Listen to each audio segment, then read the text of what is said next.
guess what? I am the pastor, so I get a chance to make the program. So I just thought it would be great to worship God and create an atmosphere of worship where people can come together and all of us honor God. Amen. How many people are excited about that? Aren't you glad?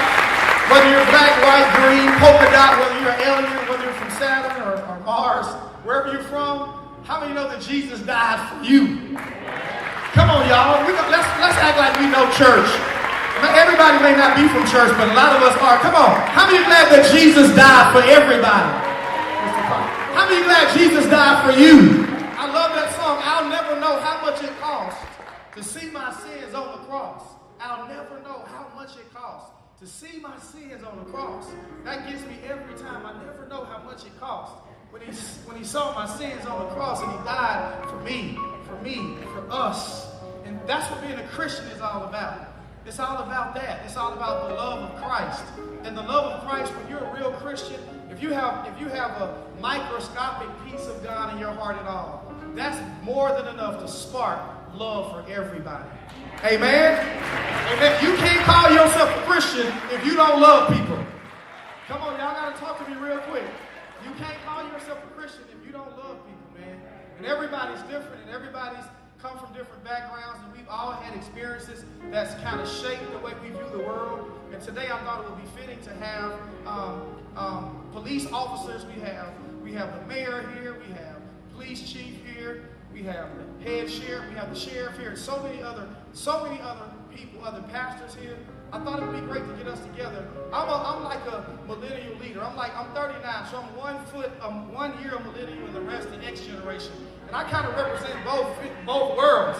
And I can kind of matriculate into both worlds. I love it. Because you can drop me in the ghetto with a bunch of thugs and I can get right in there and be like, what's up? You know, or you can take me to the White House in front of chief of staff and we can talk policy, we can talk it. And I love that. So today my goal is to be a part of this, to be between and say, hey, you know, we all got issues over here. We got issues over there. But how can we come together and make a difference? I believe what's going on quickly is a hundreds of year old issue. I don't care what anybody says it is. It's been going on for a long time. Prejudice, racism, things like that. And it's not going to be a quick one-day fix. You understand what I'm saying? And all of us are affected by this one way or the other. No matter what side you're on. I happen to be an African American. If you didn't know it, I'm a black dude. How many of you know that? Did y'all know that? I know I'm very handsome. That's what my wife tells me. She lies sometimes, I guess. Just also say she lies. I know it. When we first met, he said, well, how'd you get her? I said, I paid her a lot. I paid her. And I've been paying her for 20 years. Stay with me. But we all come from different backgrounds, man. And at the end of the day, here's what I learned. Here's what I believe. And I'm going to bring our guest up. Is I believe if you get saved, and if God can get in your heart, he can change anybody's heart. I've seen him do it. He did it for me. I've seen him do it for the worst people, and I've seen him do it for the best people. If you are a Christian, and if God can touch a person's heart, that's when real change starts. We need policy, we need legislation, we need friendships, but first we need hearts to change. Tonight I want you to be open, I want you to be candid, but I want you to be respectful, everybody. I want the police officers, my friends, I want you to be respectful. I want all of the members, I want everybody that I don't know, I want you to be respectful to one another. But let's deal with hard issues tonight. Let's be real and let's talk about it. But let's do it let the baseline or the plumb line be the spirit of love. Amen? I know a lot of you. And I will say, these gentlemen, the majority of these gentlemen, like Boyd Austin, David Austin, the Sheriff Beveridge, I can vouch and say. I can say how they treated me, being black, 29 years old, coming to Paulding County, and I was told it was the most racist county in the world when I was a kid in Georgia. I really did. And I never thought God would have called me to start a church here. And I remember coming in and I met Wayne Barrett, and I met Dave Carmichael, Lou Carmichael, and many more. I don't want to offend anybody if I miss your name. But I met these guys nervous, like I don't know if I'm going to be received. I don't know. And I've been all places all over the world. But I have experienced the most love in Paulding County. I can say this from these men. I can say that. I can say that. And because of our relationship, I called them yesterday and said, would you come and look at that? They're here. That means something to me. That means they're at least willing to listen. But then on the other side, guys, ladies and gentlemen, I know these people, and I'm one of them. And I know what it feels like to be pulled over and scared as hell. I know what it feels like to walk in the store and somebody look at you and follow you around. I know it feels like to be called a black nigger, whose hair is like Velcro. You get on the bed and jump and your hair stick to the ceiling, nigger. I've been told that. I know what it feels like to grow up and be black in this city, in this world. I know what it means. So I can stand in the middle tonight and say, we can make a difference if we try. All right? I want to introduce an amazing guy. His name is Mr. Corey Ruth. He is a up-and-coming, y'all be watching out for him, political leader in the city of Atlanta. Be looking out for him. He's on the up-and-coming, and he is a member of our church. And I asked him to moderate tonight. So everybody, let's put our hands together for Mr. Corey Ruth.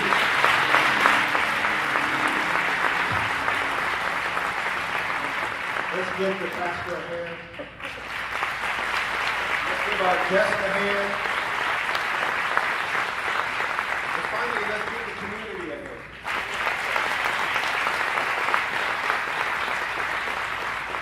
The town hall venue, I believe, best represents what it means to be a democracy. It captures the value of a democracy, the central value that government should be of the people, by the people, and for the people.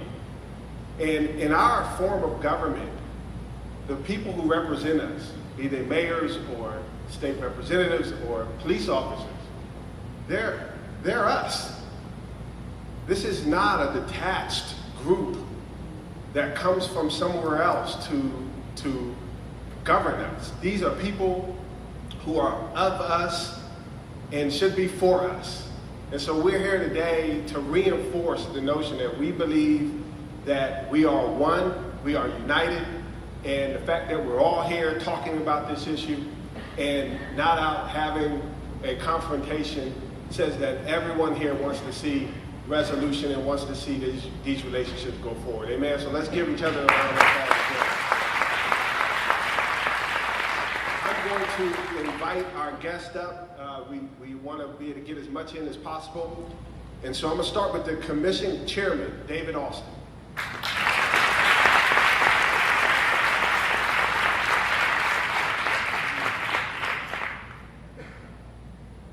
State Representative Kimberly Alexander.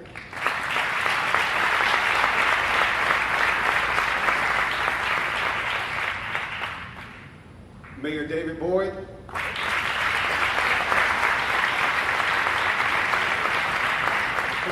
Courtney putting something in your mouth. Pastor Cord Franklin.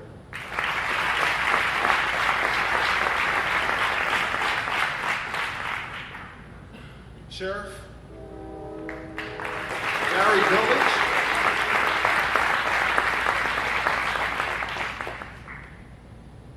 Dallas Police Chief Scott Halter.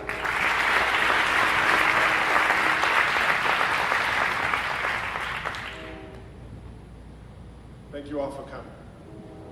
And of course, Pastor Anthony Murray.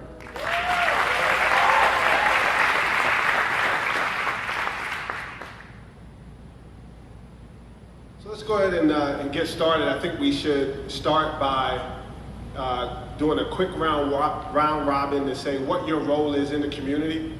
And I think, for instance, you're the chief of police and you're the sheriff. It'd be interesting to know what the distinctions are in terms of your role in the community. So, Chief. Yes, sir. Yes, sir. My name is Scott Halter. The biggest difference is that I have worked together with each other for years. I think he may or may not.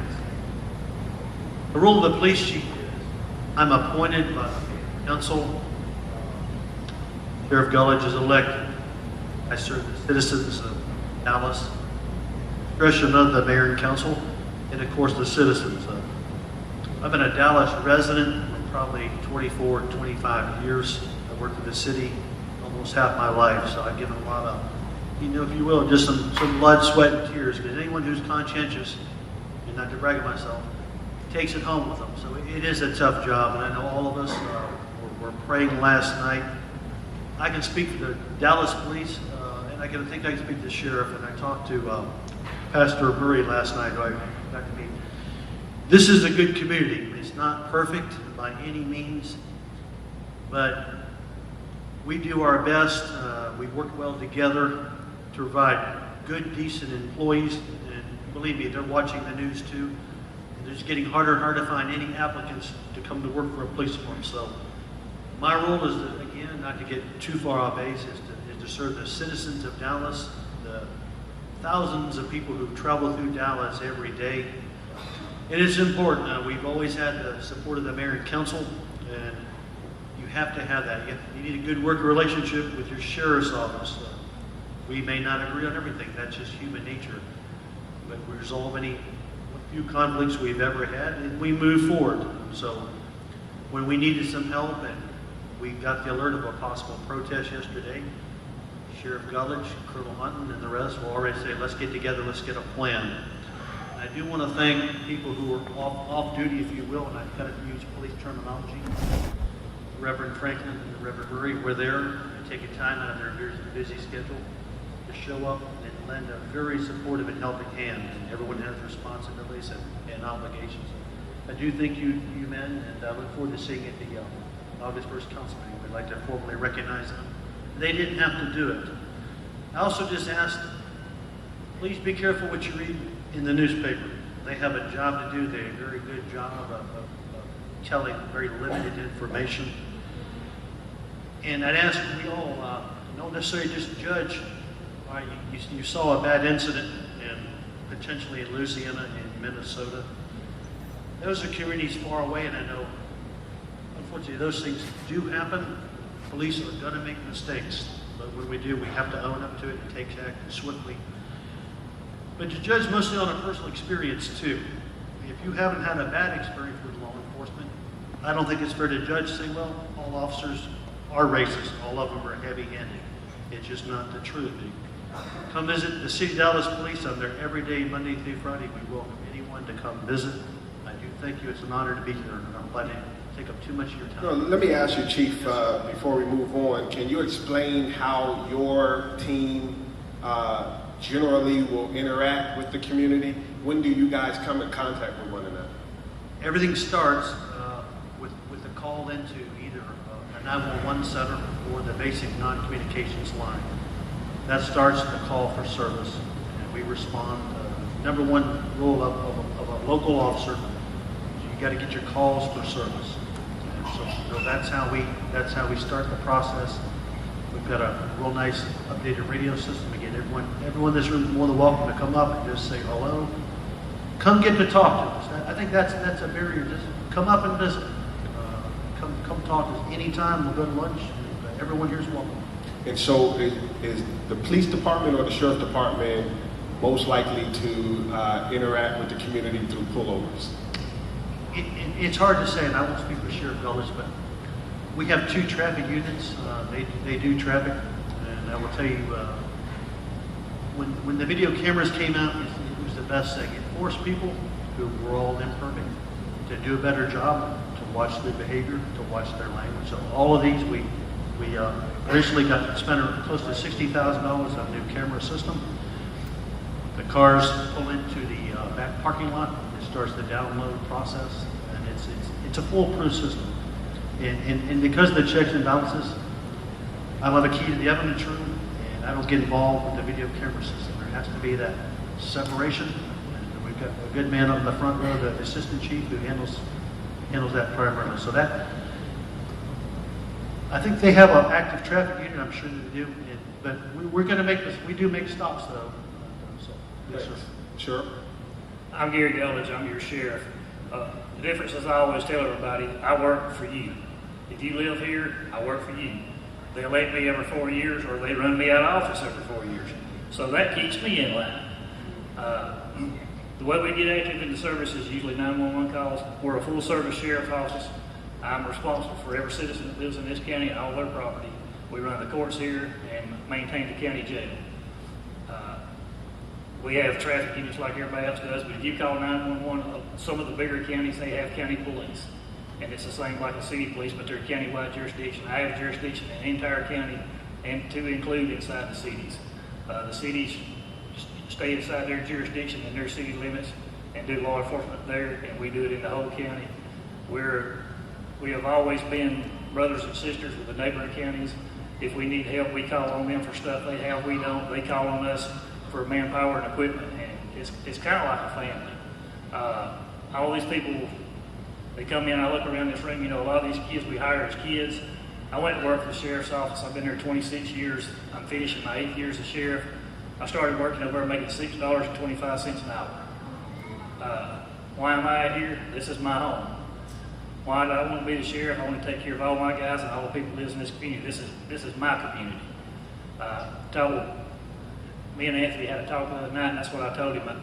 We try to talk, and he's busy, and I'm busy, and it usually lasts moments. And he's got to go, or I got to go, and the whole time we're talking, our phones are beeping. But we had a conversation, and he got talking to me, and I never thought of what he told me. He said, I want you to look at the world through the eyes of a black man. I thought, I can't. But I can look through his heart with my heart. And we got to talking, and I told him, I said, you've hurt my feelings. Because as he walks around in my community where I'm responsible for your safety, he says he's scared. It don't need to be like that. So we had a long talk. I explained our sides of it. Asked him last night, we have a training center that's not far from here. We like to see snippets on the news and judge everything that happened. I ask people, please don't do that. The media makes a living off of getting you to watch them by their ratings. Try to wait if you can before you form an opinion and get, I call it keyboard courage, where everybody gets on the computer and they get their chest swelled out and they say things that they normally wouldn't say.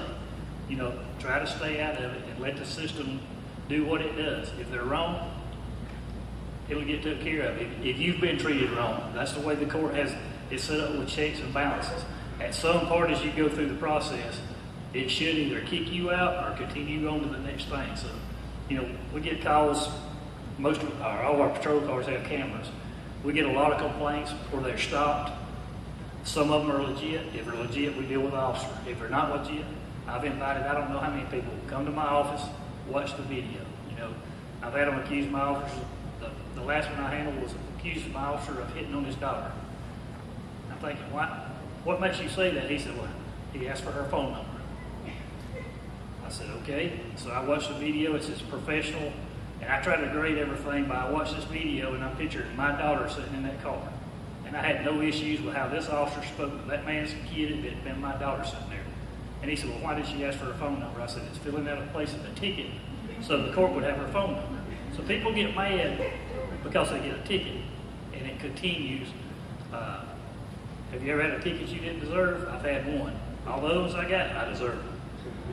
Pastor Franklin, can you talk to us about your role, your church, and so on?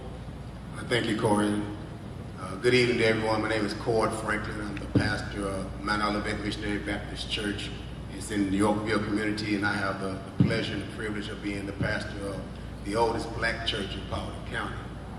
And my role basically is, just like every other pastor's role, is to really to pour into the spiritual maturity of our people. But not only that, but also give them guidance so that as they go throughout the normal day course of life, they can really live that abundant life that God has promised all of us. And my wife and I, we live in Paulding County because we chose to live in Paulding County. And we want everyone in Paulding County to have that abundant life that God has promised them. And so I'm an advocate of people's rights. Let me say this, right off the top, I was a police officer in the city of Atlanta for almost 30 years. So I know both sides of the coin. I know what it's like to wear the uniform, but also as a black man, I know what it's like when I would ride home after I got off my shift, got off I-20, turned on front road, and the blue lights were going behind me. And an officer walked up to me and said, boy, what you doing? And I realized I've got the uniform on too. And so, as Pastor Mary said, I know what it's like to feel somewhat, scared or intimidated. So I have to kind of, as you said, walk that thin line, that fine line between being one who wants to encourage people to seek a higher way, but also being real. and let people know that there are problems in America, there are problems in the world, there are problems in Paulding County. And one thing that we have to do as citizens of Paulding County is respect everybody's rights. One of the greatest privileges God has given us as citizens in America is the right to protest. You ought to make your voices heard. That's not only your right, it's your duty. America was founded by protest. When the colonies felt that they were being disappointed, dogged out, and disrespected by England, they protested. And when people feel that way for a long period of time, like a volcano will build up, sooner or later it's going to erupt. Now how it erupts is up to those who are around the circumference of that situation. Without a doubt, whether it's Black Lives Matter, whether it's the KKK, you have a right as a citizen of the United States to march on any street. And the one thing we have to understand is this: there are some things that happen in a split second that provoke the hearts of everybody. And people might be, come to just a march at a split second. Those things, they don't have time to turn into protest march back, but that's how they feel. And I believe it's part of my responsibility to do what I can to be a middle person to make sure that, yeah, you want your voices heard. We don't want you to break the law either. And so you also got to be mindful of, have that passion, but also have that mindset that I don't want to break the law. I want to do what's right so that my point can be made, so that, once again, at the end of the night, it's a win-win for everybody. They can go home safe, and the police can go home safe. So that's why I try to do. And Mr. Mayor, you are a chief executive of a city. Can you explain what your approach to criminal justice is, what your vision is for the community? Well, I'm Boyd Austin. I've been mayor of the city of Dallas. Boyd Austin. I'm mayor of the city of Dallas. I'm serving my 6th term. This is my 21st year in office. And what we have tried to do is, much like Gary said about him seeking the office of sheriff, Dallas is my hometown. I live in the house that my parents brought me to when I was 3 days old. I love my city. I've seen a lot of changes. And I'll get to the point in a minute, Corey, but I want people to realize that this county has changed drastically in a relatively short amount of time. When I left Dallas to go to the University of Georgia in 1980, there were less than 20,000 people in this county. Today there's 155,000, and by 2040, 24 more years, there'll be another 100,000 people here. So we're growing exponentially. We're changing. What Anthony said about his childhood and hearing what he heard about Paulding County, those things may have been true, but we're much more diverse. We're much bigger, much larger population. In the time I've been mayor, Dallas has grown from about 2,500 people to almost 13,000. So we have to provide services for everybody that comes in.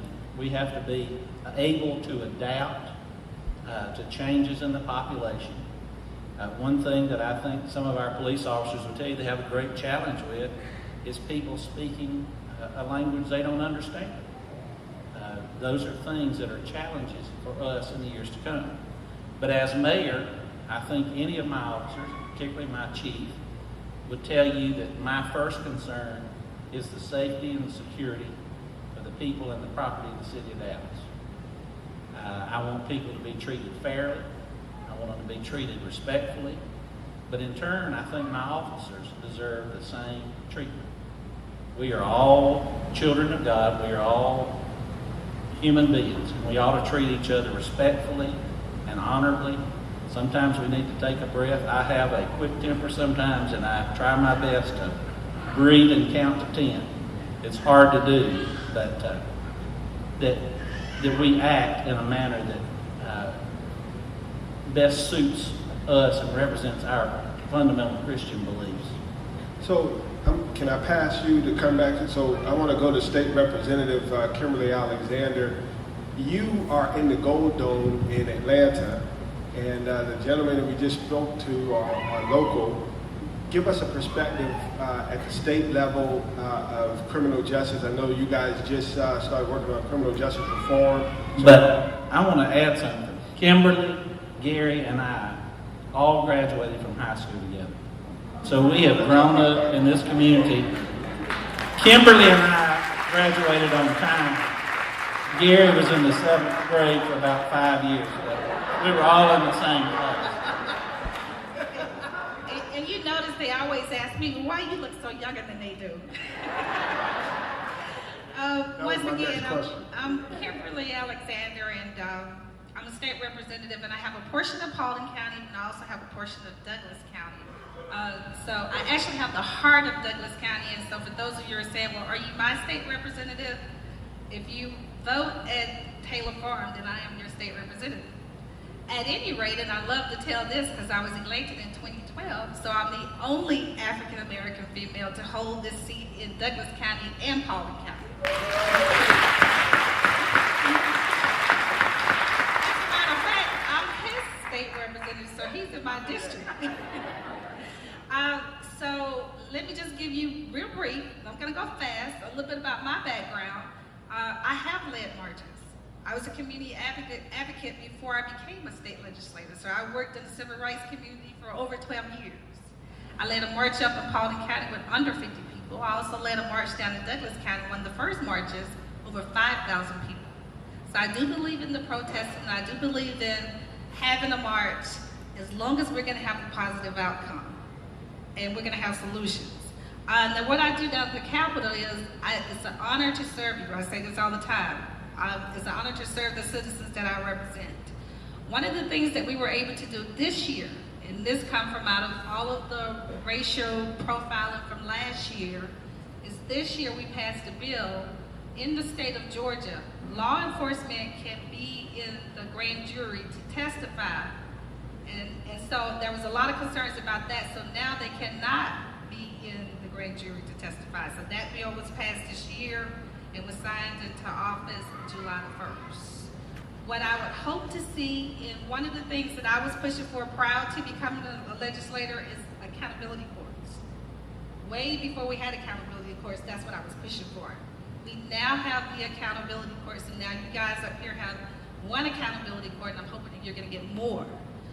Can you explain what an accountability courts are? If you get caught with DUI or you get caught with a felony drug, there are courts so that you can go to those courts, and they will allow you to go to see a doctor, and to see a doctor rather than you doing the time. So you have this extensive training with psychiatrists and everybody else. It's a way to keep you from going to jail or going to prison. So that's what they have these courts for, so they can deter individuals from going into prison and to offer another mechanism of serving your time. So the other thing that I'm pushing for the body cameras.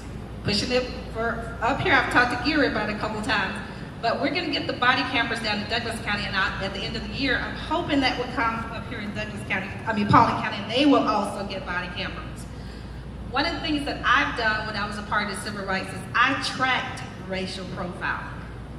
And I used to get these reports through the GBI and FBI, and so I was tracking that on a regular basis. There's so much that it's so hard to keep up with that because it's happening so constantly. So I'm hoping from all of this that I will get some good legislation from you guys in the audience. If it's anything that I can do for legislation, let's keep that in mind. How can we come out of here with a solution that I can do to write a law? So, Chairman, at the county level, you interface, you run the prison. So can you talk a little bit about your role as a county commissioner, but also the prison system here, and give us some context around that? I'm David Austin. I'm the CEO of the county. I tell people, if you walk on it, if you drive it, if you drink it, if you flush it, I'm probably in charge of it. So I'm to blame. If you haven't figured this out, there's not many times in the history of a county or a city or a state that you get to serve with your brother. And you know how brothers fight. So when we have loss negotiation, those type of things, we're fighting as hard as we can with each other.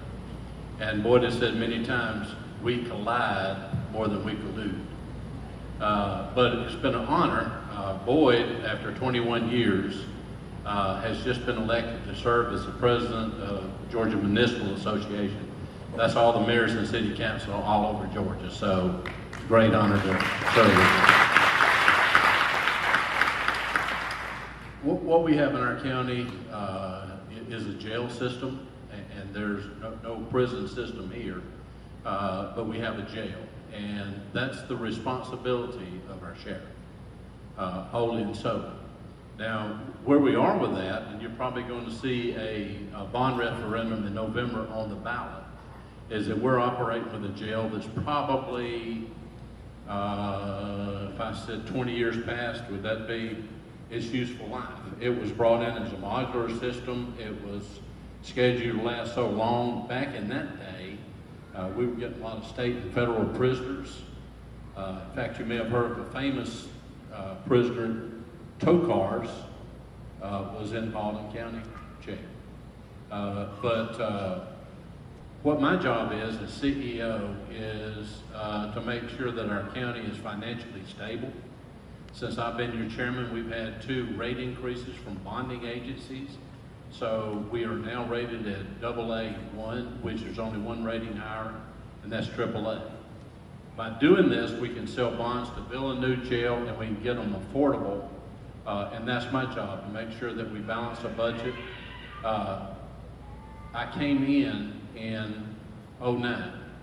Since I've been in office, we had a 500-year flood. We had 2 ice storms, and we had a tornado. So it hasn't been an easy administration. In 2009, it was the worst recession that we've had in our history. And during all of that, I never raised your taxes.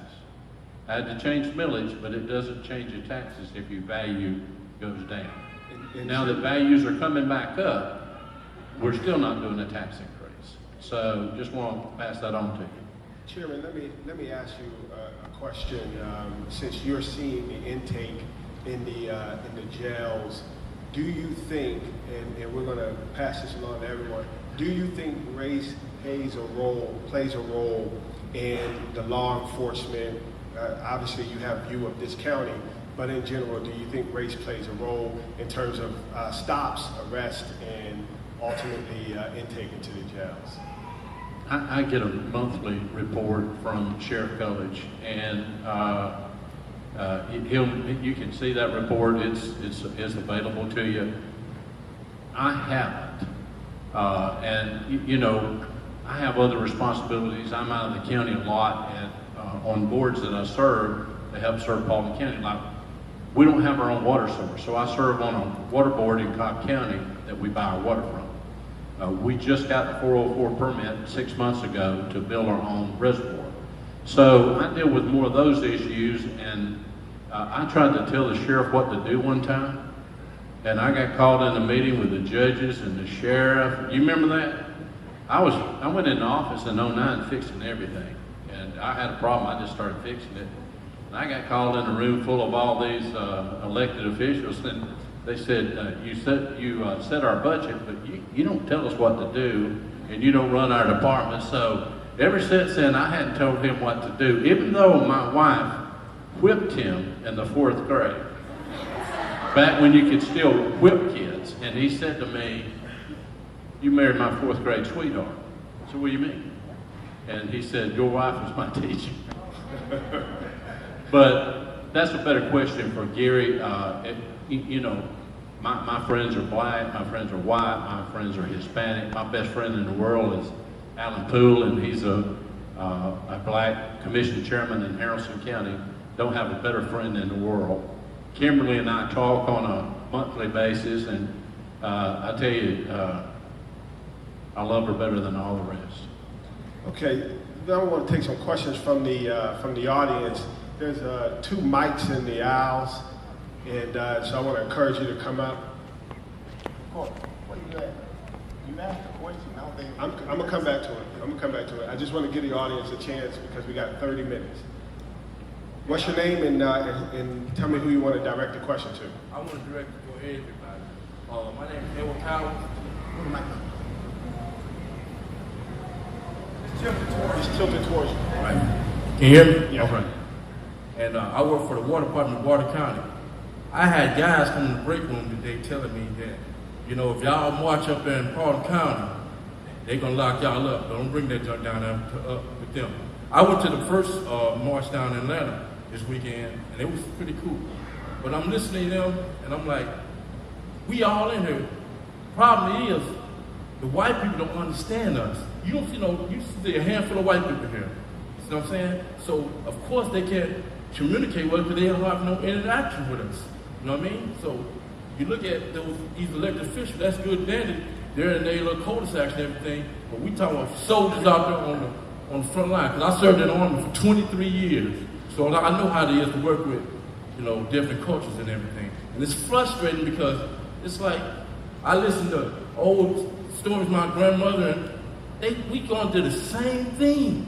And it's frustrating, man. I just like we just warm up the same suit. I'm tired. You people are tired of hearing this song and the dance, you know what I mean? And I'm the only black to work in my section. And I've been in my job 16 years at the water department.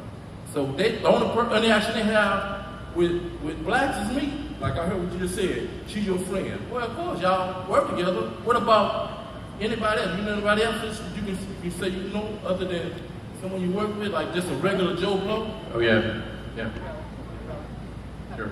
But see, that just makes you feel some kind of way when you hear those kind of stories, because I'm like, yeah, I guarantee you look on their Facebook page, you count your thumbs, how many black friends they have on them. You know what I mean? So I think it's important that we have some context, that we connect with each other in the community. And I think as we kind of went through, we saw that these folks went to school together and they talked to each other. And I think we need more of that. Let's get to the next question. Let me answer this question, sir, if you would. First, thank you for your service. You was talking about the people said if you go down there, you're going to get locked up. Any of my guys are sitting here, we had a meeting before it. Like I told you, my job was to keep you safe, keep the protesters safe, the public safe, the motoring public safe. If any anti-protesters come, to keep them safe. My job is to keep everybody safe, and my guys. But where did that guy get that story from? Because he was part of management. He wasn't just a regular hourly person. He was part of management, said that. So where did he get that story from? I'm telling you that I had all these guys in one room. The preacher, Murray, was there with us, and I told him, our job is to keep everybody safe. We're going to do our best to make sure that nobody goes to jail. We don't want to be on TV. I said, the only time that we're going to put hands on anybody, I said, we're not going to allow anybody to put their hands on us or to spit on us. And we knew we were going to get talked about ugly, and we never told anybody to go after anybody. And before you walk away, when I first got there yesterday around 4:24, 4:30, and I was given the opportunity to address the officers there, the first thing I said, when I looked at all the officers, I said, I'm basically the only black person here. And I said that when you go out there, it's going to be perceived, it's going to be us against them, black against white. So that's going to be the first hurdle you're going to have to get over. I said, whether you're called a name, whether you're taunted, you're going to have to put your thick skin on and let it go over your head. The sheriff, along with the police chief and other officials, said that if the march did take place, they were going to allow you to march down 278 from wherever point you started down to the courthouse. As long as you kept moving, there wouldn't be a problem. And so my place there, as well as Pastor Mary, was to kind of be a buffer between those who wanted to exercise their rights as American citizens, who had a right to do what they legally and lawfully could do, and between those who are enforcing the law. Okay? So if management on your job comes to you trying to discourage you to protest or to march, there's somebody over him that you need to report that matter to. But whatever's in your heart to do, don't let anybody discourage you. You march until you can't march anymore.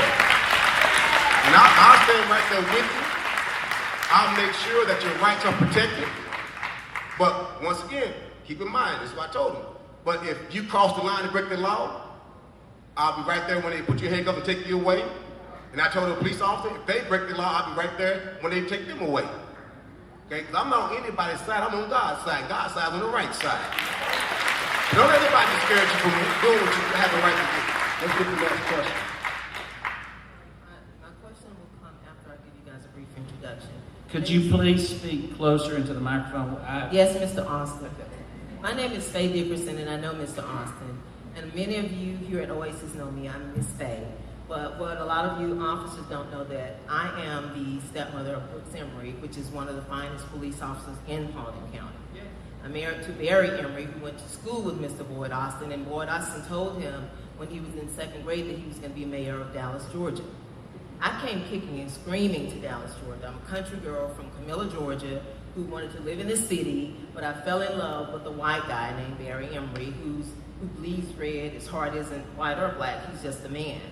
I have the unique opportunity to be the mother of 4 sons. 3 of them are black men. 1 of them is a white Paulding County deputy. So I have a unique perspective on all of this. I'm scared. I'm scared for my son, who wears brown. He's not blue, he wears a brown uniform. I'm afraid for him. I'm afraid for my black sons because I know the racial profiling that they've endured. I now face profiling. When Barry and I go out to dinner, people look, they don't understand. They don't understand that it's just love. It's not about me being black. We forget we're black and white. He's Barry and Faye. So my question I know Mr. Gulledge's story. Brooks is an awesome police officer. He doesn't share intimate information. However, I know that he has a conscience and he has feelings and emotions and passion about making sure that his deputies treat people the way they're supposed to be treated. I've met a lot of you guys, and a lot of them, when they come to my house, they're shocked. They're not shocked so much because I'm black. I think they're more shocked because Brooks doesn't refer to me as black. He just talks about me as Faye. So my question to you all is, where do we go from here? How do we get a plan in Paulding County that's a diversity plan that admits that there is a problem? Mr. Castile, what happened to him happened. What happened to Trayvon Martin happened. And there are really good police officers in Paulding County, but there are also police officers in the world who have challenges, who have not been trained to think and gather the facts, that the world isn't black and white, that some of these issues are gray, and we need to take the time to get to the issue.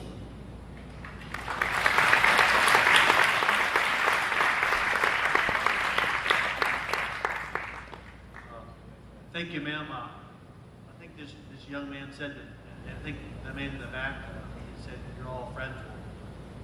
I'm not. I am friends, but I'm not from Georgia. My mother is. My dad is not. They met during the boom of the steel mills in the 50s. I'm like everyone in the room, and again, don't be mistaken by the uniform. My dad was a retired steel worker. He's a farmer. We're very humble people, and to allude on her point, I think this is the first step because I've never taken part in an environment where people do have a right to speak. I respect everyone's opinion. Everyone's being very cordial.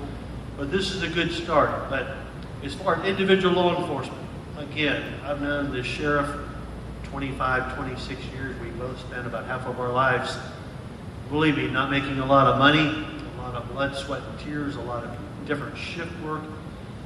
But within each law enforcement agency now, it starts at the top.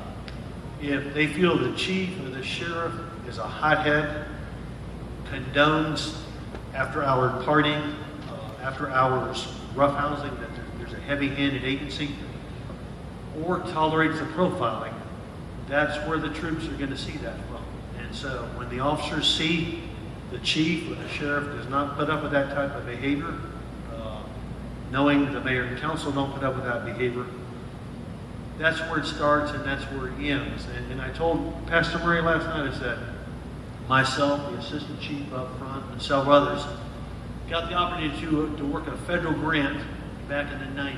And I made the point, we're working the Dallas Housing Authority, and the ladies were invited. I don't see them here. It is, let's get to know everyone in the community.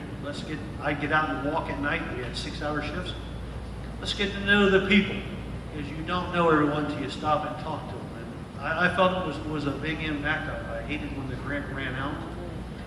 And I just want to make one more thing about the black-white issue now. Pastor Franklin, I don't want to call him by his first name, Cord, because we just met. But I started my career in the city of Atlanta in 1985, and from the minute you got into the city of Atlanta, he'll tell you, I'm sure, white officers, black officers, the academy staff the first day. After that was back with the teasing, and you had to box the first day, you wrestled the second day. Total strangers. So they got up and asked, well, what are you white? Are you black? And of course, everyone said what they perceived that they were. He says, everyone's wrong. Everyone here's blue. We don't want to hear another word out of it. I don't know. We had a long career there, but that was the I guess the message from the beginning. You guys aren't black officers. You're not white officers. You're blue officers, and that's the end of it. So let's do rapid fire here. I want to make sure we get a lot of these questions. Let's get this question. Hi, so Faye's actually my mother, so that means one of my brothers is white, and her black son is my husband. So I am right down the middle. My question is this. It's often perceived that police officers are to protect and serve white people, but to enforce black people. So just a little question. They're a family, police officers are family. A lot of families have bad apples. Are they properly trained and are they exercising the right when they see someone in their uniform going too far? Do they report that, and is that taken seriously? So the question is about reporting, first of all, bad behavior on the force, and then number two, is there enforcement and training? Yeah, that's exactly what we want to do. If you see something going on that's not right, that's why every shift has supervisors.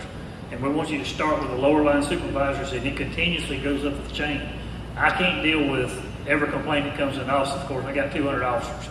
But we've got checks and balances set up. If there's a problem, if you don't say anything, and we've got an officer that's misbehaving, I tell everybody, if you don't tell us what's going on and we don't know it, it's kind of hard to blame people when I don't know. So Sheriff, as a follow-up to that, since you said that, someone gets pulled over and the cop is not practicing procedural justice with that person, and they're being treated, in a way that they don't feel dignity or respect. In that moment, what should they do to make sure that the supervisor is informed? If you're talking like on a traffic stop, that's what I try to tell everybody. Please don't, I think that's where a lot of these issues escalate out of control. Please don't try to hold court on the side of the road. Even if you're being wronged, there's a way to handle it. But I tell them in a dark alley on the dark side of the street is not the time to jump out of your car and start screaming and hollering and pushing and shoving, kicking. If it's just a ticket, take the ticket, drive away. But what's the way to handle it? And as soon as you drive away, if you'll call the office, there's a supervisor that's on duty around the clock, even on Christmas Day. So, like, if we all ask an officer for their badge number or their name and things like that, I see a lot of these situations escalating because there's a difference between being disrespectful and breaking the law. Yes. And so that isn't clearly defined. If I say, what's your name, what's your badge number, well, now I'm the problem. But I'm just trying to follow the protocol that you're telling me. Yeah, you should be the problem. Every officer that works for me has their name on their shirt. If you ask, most of them will give you a card. They might, and I'm leaving. They might give it to you. Sometimes it's harder for us to get it. They don't want us to tell you. That's what I said. If it is, call us. Let us know that so that we know we got an officer that's not treating the public right. To me, I don't care whether they're black, white, or yellow. They need to treat you the same as they would treat my mother or my daughter when they stop you. If they're not, and we need to know about it so we can address the situation. And I have no problem putting my own people in jail or firing them. That's not the kind of people we want. The issue we have at the office is hiring, is getting qualified candidates that don't have a bad background that wants to do this job for what we pay.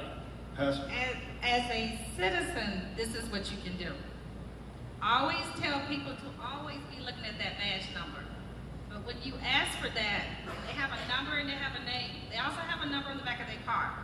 But you can file a complaint with the sheriff department and you can file a complaint with the police department. The problem is that some people don't file complaints. And then when there is records to be pulled on those officers, they say, well, okay, they don't have any complaints.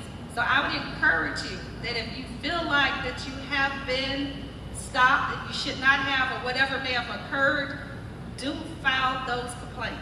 Every stop that's made in this county is logged in with 911 on the computer system.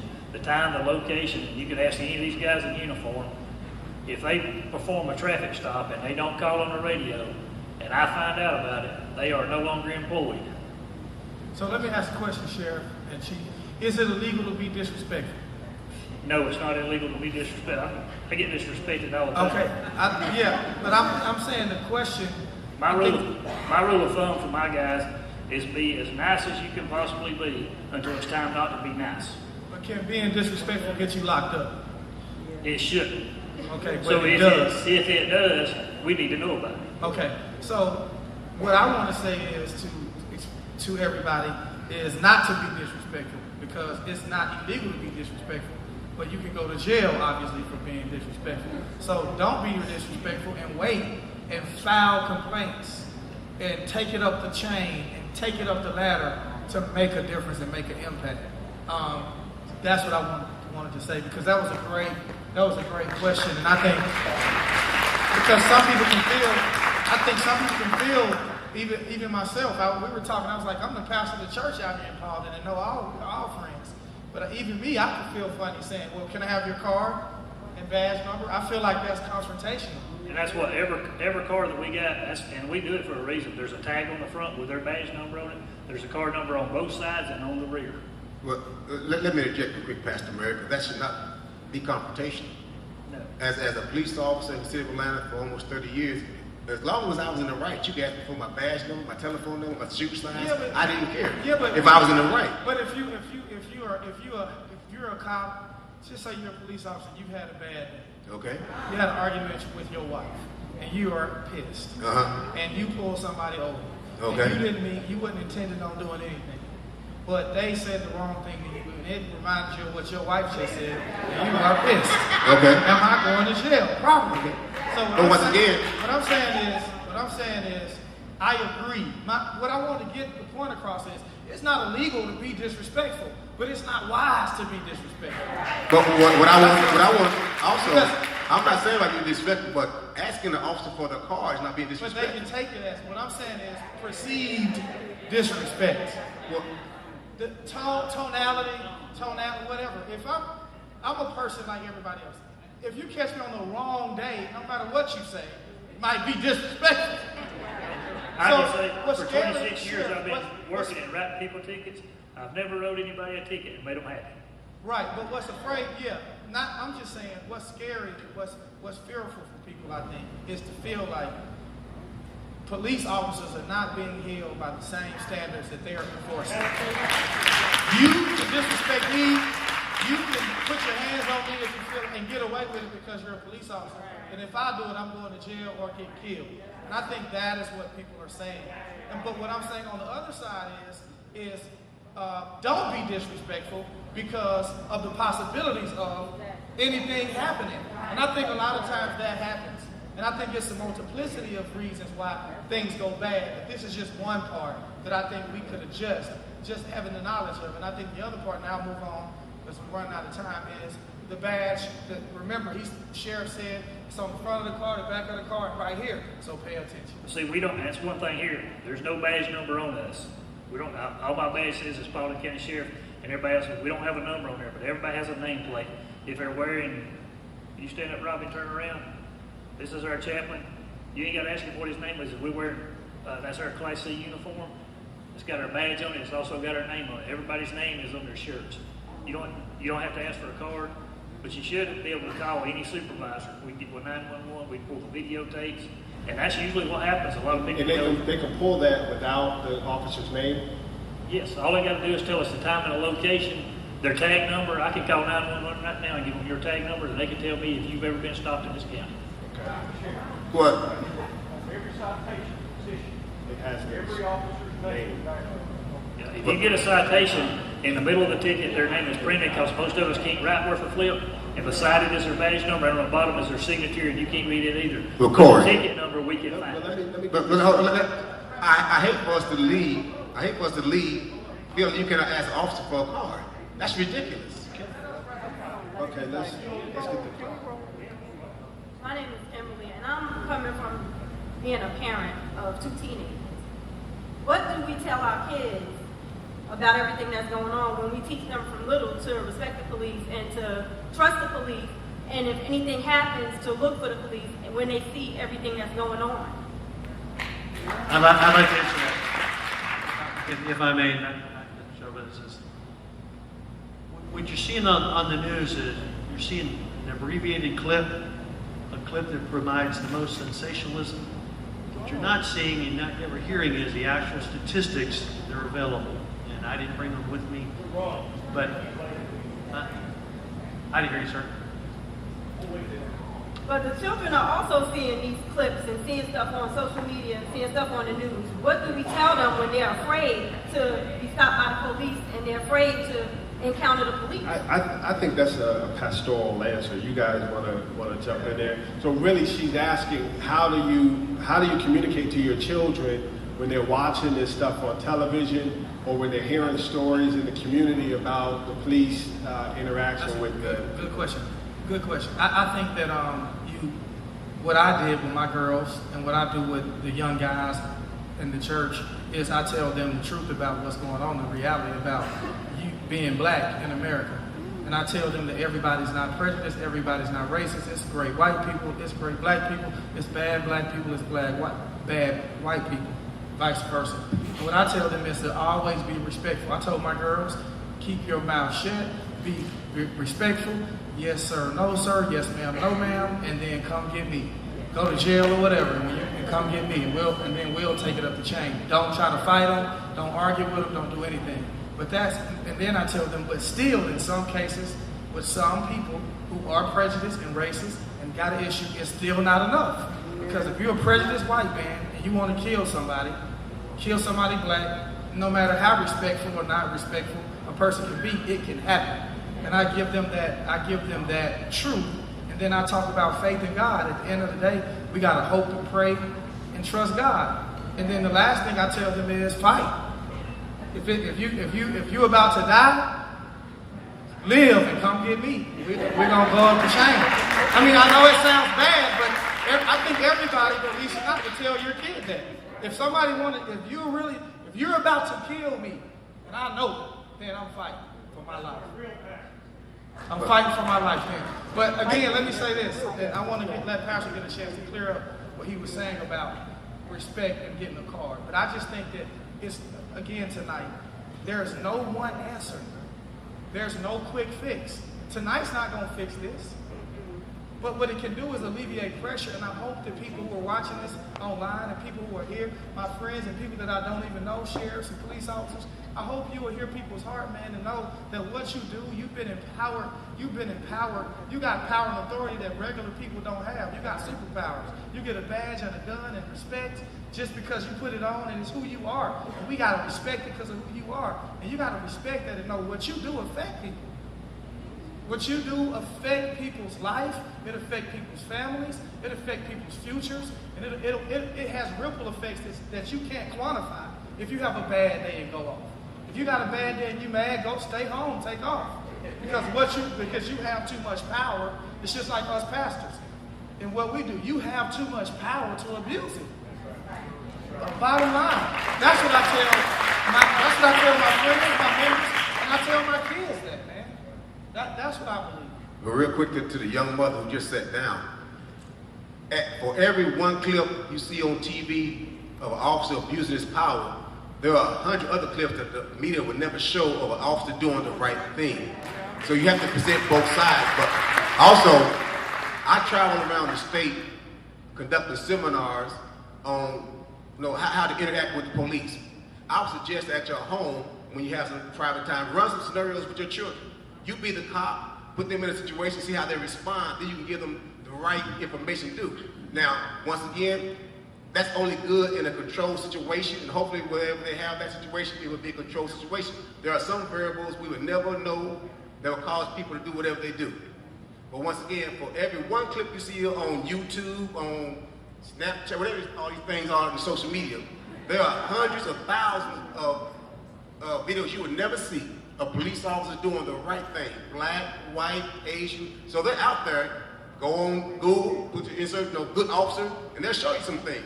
That way you can show your kids not only the bad side, but also the good side. And then that way they'll have respect for officers. But we still need to address the issue that there is an alarming amount of African American males that have been shot by white officers. That's true. Nobody can dispute that, and I think as soon as we know it, as soon as everybody else starts to say that, then we can really get to the root of what the issues are. Yeah. I want to ask a question from everybody. I promise y'all 8:45. Is it okay if we go to the 9 o'clock? I would love for everybody to get to answer. Are y'all okay with that? Okay, thank you. Thank you for what you said. Pastor, do you want to stop the line where it is, though, or do you want to open? It's up to y'all. You want to stop the line or you want to? Okay. I get paid by the hour. All right. Okay, well, so I wanted to thank everybody for availing yourself. I appreciate that, and thank you for being here. So I'm a citizen of Paulding, and I've only been here 2 years. My question is, as a solution, can we enforce more community policing? What I mean by that is in Las Vegas, we have the Nellis Air Force Base, we have Las Vegas Metropolitan Police Department. All of us are not lawbreakers. So in a diverse situation, in a diverse city, our interaction with the police is not when they're pulling us over. We don't always just see them on holidays or when it's like the 4th of July. We see them like frequently. They have interaction with us. I can say, how you doing, Officer Mark? How you doing, Officer James? How you doing, Sheriff? How you doing, Deputy? Because I know them. Because they come to our communities. Can we offer that as a solution to where it can build confidence back into the African Americans down here? Because since I've been here, it is such an estranged relationship between law enforcement and the community. And that is like, it's different for me because I didn't grow up that way. So I'm like, why is it like that? Why should my son be afraid to say hi to the officer or afraid to be pulled over? Why is it such a fear? Why is KKK real down here? What are we doing as a solution? So that's the first thing. Can we offer community policing? The second thing is for you, ma'am. You said about body cameras. Okay, social media exposing everything without the body cameras. But where's the accountability for the officer that shot him? Because if I shoot somebody, I'm going to jail. Or if the officer shoots somebody, he's going on a paid vacation. Why is it so bad? So how do we address that situation? I will answer part of that about community policing is, like I said earlier, we have grown by leaps and bounds. I don't know how much your department has grown, Gary, in the last 8 years, but it's not enough to keep up with the population growth. It's small departments, relatively, in the size of the community. And so they're reacting to emergency calls. We try to make sure they have an opportunity to be around and to be seen in the community. But we are so limited in staff, and it is so expensive, people cannot take the tax burden. So, we would love to have a lot more officers and love to employ more community policing tactics, but it is the benefits and rewards of the cost of it. And I guarantee you, all these gentlemen would love to take time and be in the schools more than they are. Our officers do that as well. But we're spending so much time on emergency calls, and most of our calls are domestic violence calls, where we have to send 2 cars to make sure that things are handled there properly for both sides of the situation. So it's a strain in the way that people interact, but it's also a budgetary cost in the long run in the number of people that we can employ. And as far as the accountability question, and you may be the appropriate person to answer this, can you speak to that? Yeah, but you're asking me about the accountability of the officers. Yes, ma'am. Right. So the one bill that we put in place, and that's what I'm asking from you guys. If you think there's something legislatively that we can put in place, let me know that tonight. Speak to me afterwards. I'll be glad to introduce some legislation. I don't have a problem with that. Back to the community policing. There are grants, there's different programs, so they exist, so even if the county can't afford it. So there are different grants and different programs out there, and there are different police officers that are doing those because it's being done in Douglas County. Yeah, and I think that's what Chief Halton was talking about earlier about the grant that he was working on. We encourage our guys, and you can ask any of these guys when I hire them. I've hired about 7 this year from Atlanta Police Department that lives here. I said, look, interact with your kid in school. If they have a program in school, go while you're on duty if you can. Go in your uniform. Put this uniform in front of these kids. Go have positive interaction with them. I coached ball in this county for 20 years. The guy in the second seat right there, he's still coaching ball. We try to have as much interaction, especially with children, because at some point in our time, and I don't know where it is between X and millennium or ever how they're labeling these people, we have disconnected and went in separate directions.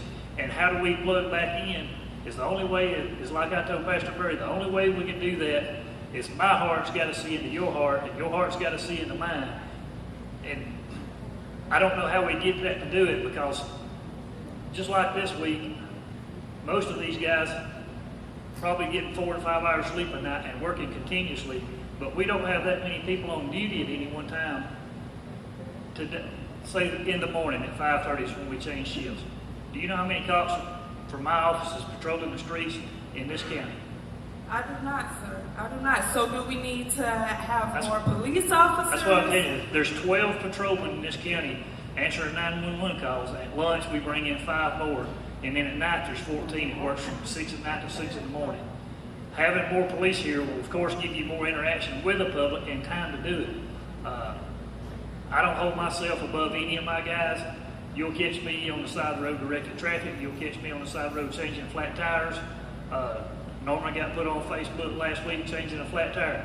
The most notoriety I ever got was there's a woman standing on the side of the road with a sick kid. I changed her tire. I'm a country boy. That's what we do for women. I don't see any issue with it. One quick thing, because I know he said a while ago that he don't understand why it's so hard to get a card from an officer. When I worked the street, I never toted cards. I don't know how many of these guys here, if y'all got cards in your pockets, will you hold your hand up? Because I don't know. For some reason you might not could get a card from them because they don't have them. And I'm like David, when I come into office in 2009, everywhere I look was a big pair of scissors. It's like, cut this, cut that, cut this. There's no money. And as soon as we start asking for things, y'all pay for these things. As soon as we say we need this, don't go up on my taxes. But when I call you, I want you in my driveway. You know, you can't have your cake and eat it too. If you want more officers in the community, when we ask you to please support us, when your taxes is going to go up to buy more cars and buy more equipment and pay their salaries, you have to come out and openly support us. But all we hear when we say we need something, you can have anything you want as long as my taxes don't go up. Well, your taxes is what pays for the services you get. And once again, as loud as your voice is and here to be heard, your vote at the ballot box is even louder. So make sure. Make sure, because we have a special election coming up this month. Get all your friends, go on Facebook, hit Twitter, let everybody know you need to vote. Because trust me, we can talk here all day long, but when you begin to vote people in office and out of office, they listen to you. Yes, sir. That's true. Yes, sir. That's why I told you, I'm your sheriff. That's your sheriff's office and my sheriff's office. Come anytime. Any of these guys you see that ain't doing right, make it known to us. We will hold their feet to the fire. That's fine. I haven't had an experience with anybody doing bad, but my heart goes out to those who have. So I just wanted to provide like a solution. So where do we go to move forward so it doesn't keep happening? That's what I'm saying for everybody. If there's a problem, tell us. Let us be. If we got a bad officer, we want him gone. We don't want his reputation. And I think this county has got a real good reputation with our community, and I think we're doing exactly the way other people don't want to do. We're getting labeled into the whole bucket, and we don't fit in that bucket. Let's put the bad apples in the bad apple bucket and let the good cops be in the good, the same as the public. If I stop you, I'm going to treat you as much respect as I can until you make me not. Thank you. Yes, ma'am. Okay, it's going to be quick. I am Kelly Davidson. I'm a CASA for Paulding County. I am the daughter of my dad, retired from law enforcement. I'm the sister of a gunny sergeant in the Marines and the niece of a lieutenant colonel of Columbia, South Carolina. I say all that to say that I grew up to always be respectful of men in uniform. But as a teacher and a mother of a young son, I have 2 questions. My first question is, the other day I told him, this is a good cop. He helps the community. He does things for us. And on walking back to the car, he says, well, Mama, why does he have a gun? I didn't know how to answer that. The second question is, so I was asking, how can I answer that for a 6-year-old? And as a kindergarten teacher, how do I address that in the classroom? The second question that I have is, I see so many of our young African-American men being killed, but I don't see any African-American women. What are women doing to get home that the black men aren't doing? Or, because I feel like we're getting home and they're not. And I just have that as a second question. Anybody want to pick that up? The first question you said about the gun. The Bible says put on the whole armor of God. So that officer is putting on his whole armor. You can explain to your son that way. This is what he needs as his armor to go out and do his job. And you can explain that as through the Bible. That might correlate in his mind. So that's the way I would attack that first. And if he still doesn't get it, then try plan B. See how that works. Invite one of us to come talk to your kindergarten class. Okay, I will. And the second question she asked was, what are black women doing that black men aren't doing in terms of their interactions with police officers? You want to pick it up, or you happen to be a black woman? Well, I just happen to know because I came up with the civil rights industry. So I know that if I see an officer pulling over someone, even though I may not know what's going on, that I can look from a distance. So I knew all of that, but I know for me and my standpoint, when I was involved with it, I've had the conversations with the police chief. I've had the conversations with the sheriff. Some of the things that I was concerned about was the racial profile. There were reports that I would go and I would pull, and the report that he talked to you about, there's also other reports that you can pull that would tell you if you're actually really trying to look at racial profile. So, and I'll be glad to share that with anybody, but I mean, all of us have got to be doing our part. Me as an African-American woman, I have a son. I have a 28-year-old son, so he's had to experience all of this. So I can relate to everything that the mothers and what the women are saying. Let's get this question. I have so much material I want to cover, but I promise just to touch on the main points. First, Pastor Anthony Murray is an awesome pastor. Everybody here, I'm sure you know that. But from a personal perspective, when me and my family bought our home here, I'm a taxpayer, 2007, this church welcomed us. I've been married for 16 years. I have a 12-year-old daughter. I have my niece here. She's like it. So I want to say that first. G14, I hope y'all here, because I'm going to need y'all to back me up. Ain't no G14? Come on. Now that we got that out the way, look, my name is Michael Scott, and I want to introduce myself because I want to make a point. I operate and manage a multi-million-dollar business in this area. Okay? I am a homeowner. All right? I am also a member of the Board of Elections for Paulding County.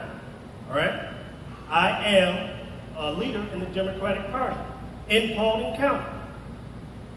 The problem is that some of the people, and I'm going to call you out, Sheriff, because I have to ask you a serious question about a serious issue.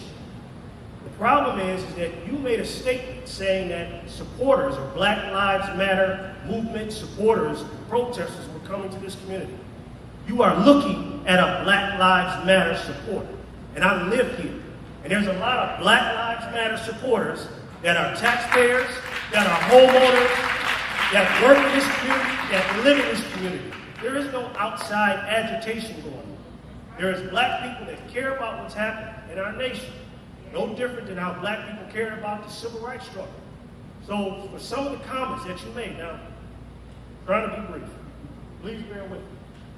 But our sheriff did a Facebook post where his office did, the communications department. And Sheriff, you can talk about it if you want to. Would you like me to say what it was? Go ahead. Why we were so upset as a community. Because the black community in Paulding County, we need to be represented, okay? We have a voice. And even though we make up a small percentage of this community, we're taxpayers, we're voters, all right? So you made the statement. I'm just going to read part of the Facebook press release, exactly. And this was also on PCOM. We're asking that all those folks who support law enforcement, please stay home and don't instigate any problems with BLM protesters. Now, do you really understand the bellicose and really political divisiveness that article, that Facebook post put out? Me and Corey talked about that last night. I mean, do you sir, you owe us an apology. And here's why. I really want you to understand it, because I want to dialogue with you, right? I'm sure there's others that want to talk to you. And we're glad you're here, because you could have said, I'm not coming. The racial inflammatory comments that followed your statement, did you read those? No. Hundreds of them. I never knew this community had people with such disgusting, ugly, and vile things that but for that post, sir, they wouldn't have had that opportunity. And let me say this last point. I'm not on that panel, but I consider myself a black leader, like a lot of people in this audience consider themselves leaders. This panel would have been perfect if you would have had one of us up there. Because political elite, that's great. But you need somebody who can speak from the people. That's first of all. Secondly, if you would have had me in your circle of conversation, I would have told you that Mr. Page, who is the organizer of Black Lives Matter in Atlanta, had no intentions of having a protest in Paulding County. You would have had that firsthand.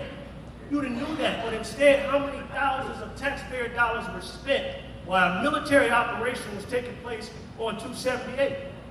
Okay, How much of my tax dollars? Because my tax rate just went up. Oh, yeah. I have to go to the assessor's office right now. And I hope nobody's writing my name down from the assessor's office to stop Let me to raise my invite, taxes. I want to answer some of that while these people are here, but I know everybody's don't want to leave. Come to my office and let's meet you sit down. Some of this is going to be taken out of context. I talked, as soon as I got the flyer that says it's going to happen, we start preparing for it. The first thing I done was I called Representative Alexander. And my comment was, help me get in touch with these people and find out what's going on and how I can keep them safe. Now, It's two. can I just respond? Yeah, let me respond. I want to help because you know me and I know you. Oh, yeah. So you know I'm a straight up cat, right? That's what I love about it. And you know I wouldn't put myself on blast for nobody to get in trouble. I love all my people. When I say my people, everybody that's in here. Now, I put this panel together and I've never done this before. And I wanted the people to be able to talk. That's why you saw me agitated and my wife was looking to make sure I'm okay because I wanted y'all to be able to talk. I couldn't wait to hear what you had to say. I want to say this. I talked to Sheriff Goodrich. You tell me if I'm wrong. We talked for an hour. He was about in tears about what was going on. Right? Now, I'm always having my discernment probes on to see, like, you saying you for real or you really just saying it because it's, we talked for about an hour. He was very upset about all of the comments. Some of them he was reading that we talked about. He was disgusted about what people were saying. And then I talked about Black Lives Matter, and I kind of set you up, I ain't gonna lie, in the conversation to see what you was gonna say. I said, I agree with Black Lives Matter, and whether you agree with it or not, I feel like people have the right to march and people have the right to do whatever. I believe Black Lives Matter, I believe all lives matter, but Black Lives Matter is talking about black lives because black people are being killed. And did you or did you not say to me that I believe in it too? Yes. Okay, this is what he said to me. You said, I believe in black. I'm saying this in front of you and all the sheriffs. He said that to me. He said, I believe in Black Lives Matter too. I don't want rednecks coming and acting crazy, and I don't want Black Lives Matter people coming out here and blocking traffic and making people where they can't answer calls. And he said it could be your mama, my mama having an issue with anybody, and he says 1 or 2 minutes can cause that much of a problem. I said, Sheriff, lean into it and don't try to stop them because there's gonna be a problem because people are mad and ain't nobody playing. Millennials especially, I wanted to say that. I kept talking to Kimberly through the night trying to find out, tell us where, tell us when. Yeah, and she told me, she said, your Facebook post, people is getting inflamed about it.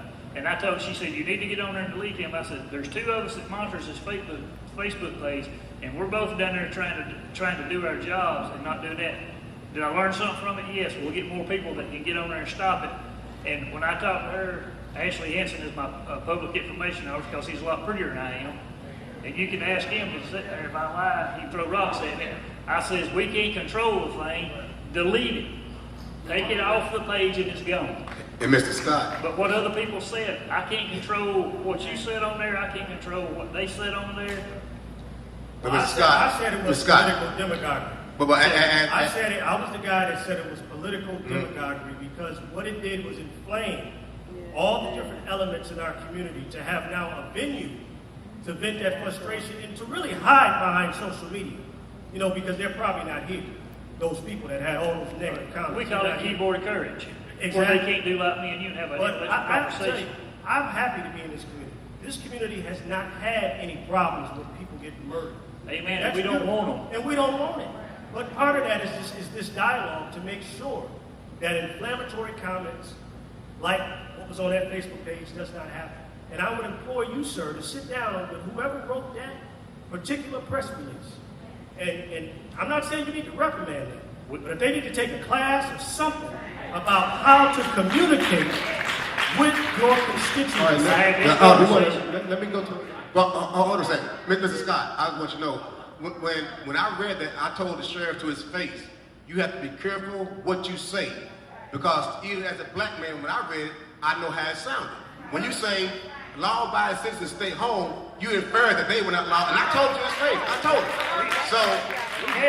So your feelings, with your voice in here today, I voiced yesterday. So and I think not only should the police chief of Hiram, because he said something similar on their page, and it went all the heck too. It'll go a whole lot further to reach the constituents of Paulding County if they do a press release simply stating that there were American citizens exercising their right to protest. They were not anybody breaking the law, because like you said, it was not anyone from Black Lives Matter coming to Paulding County. We already live here. We're already here. And so, when Sheriff reached out to me, once again, being a former police officer and now being a pastor, I told him, I said, you got to be careful how you say things and the way it's going to be taken. And he said, you're right. He said, now, next time, he said, I'll make sure it doesn't happen again. We had long conversations. I never talked to the sheriff as much as I did the past 2 days. So we talked 5 and 4, talked to David. So some of the sentiments that you're raising are the same sentiments that I said to him. So the same thing the pastor said, I said to him. If I wanted to go I said, don't try to shut it down. I said, because if you shut it down, you're going to have way more people come out here than what you think you shut down. And I didn't see none of it. I was at the staff meeting, but I found out about what you're talking about because I heard him say that, and we talked for an hour that night, and I wanted to know how he felt. There is a political element in this country. All right, now, like I said, I'm one of the leaders of the Democratic Party. I'm not going to go there because a Republican appointed me to the Board of Elections. Right there, Dave Austin. He had to do it by law, but he still did it. He didn't have to do it. But the nature of politics in this country now, you can see people talking about law and order. That's the law and order campaign. You know who's putting out that model, right? Nixon put out that model at a time in the civil rights struggle where he was against what they were doing. And so now we have that same atmosphere. All I'm asking is that we cool it down because you guys are responsible for de-escalating circumstances, not us.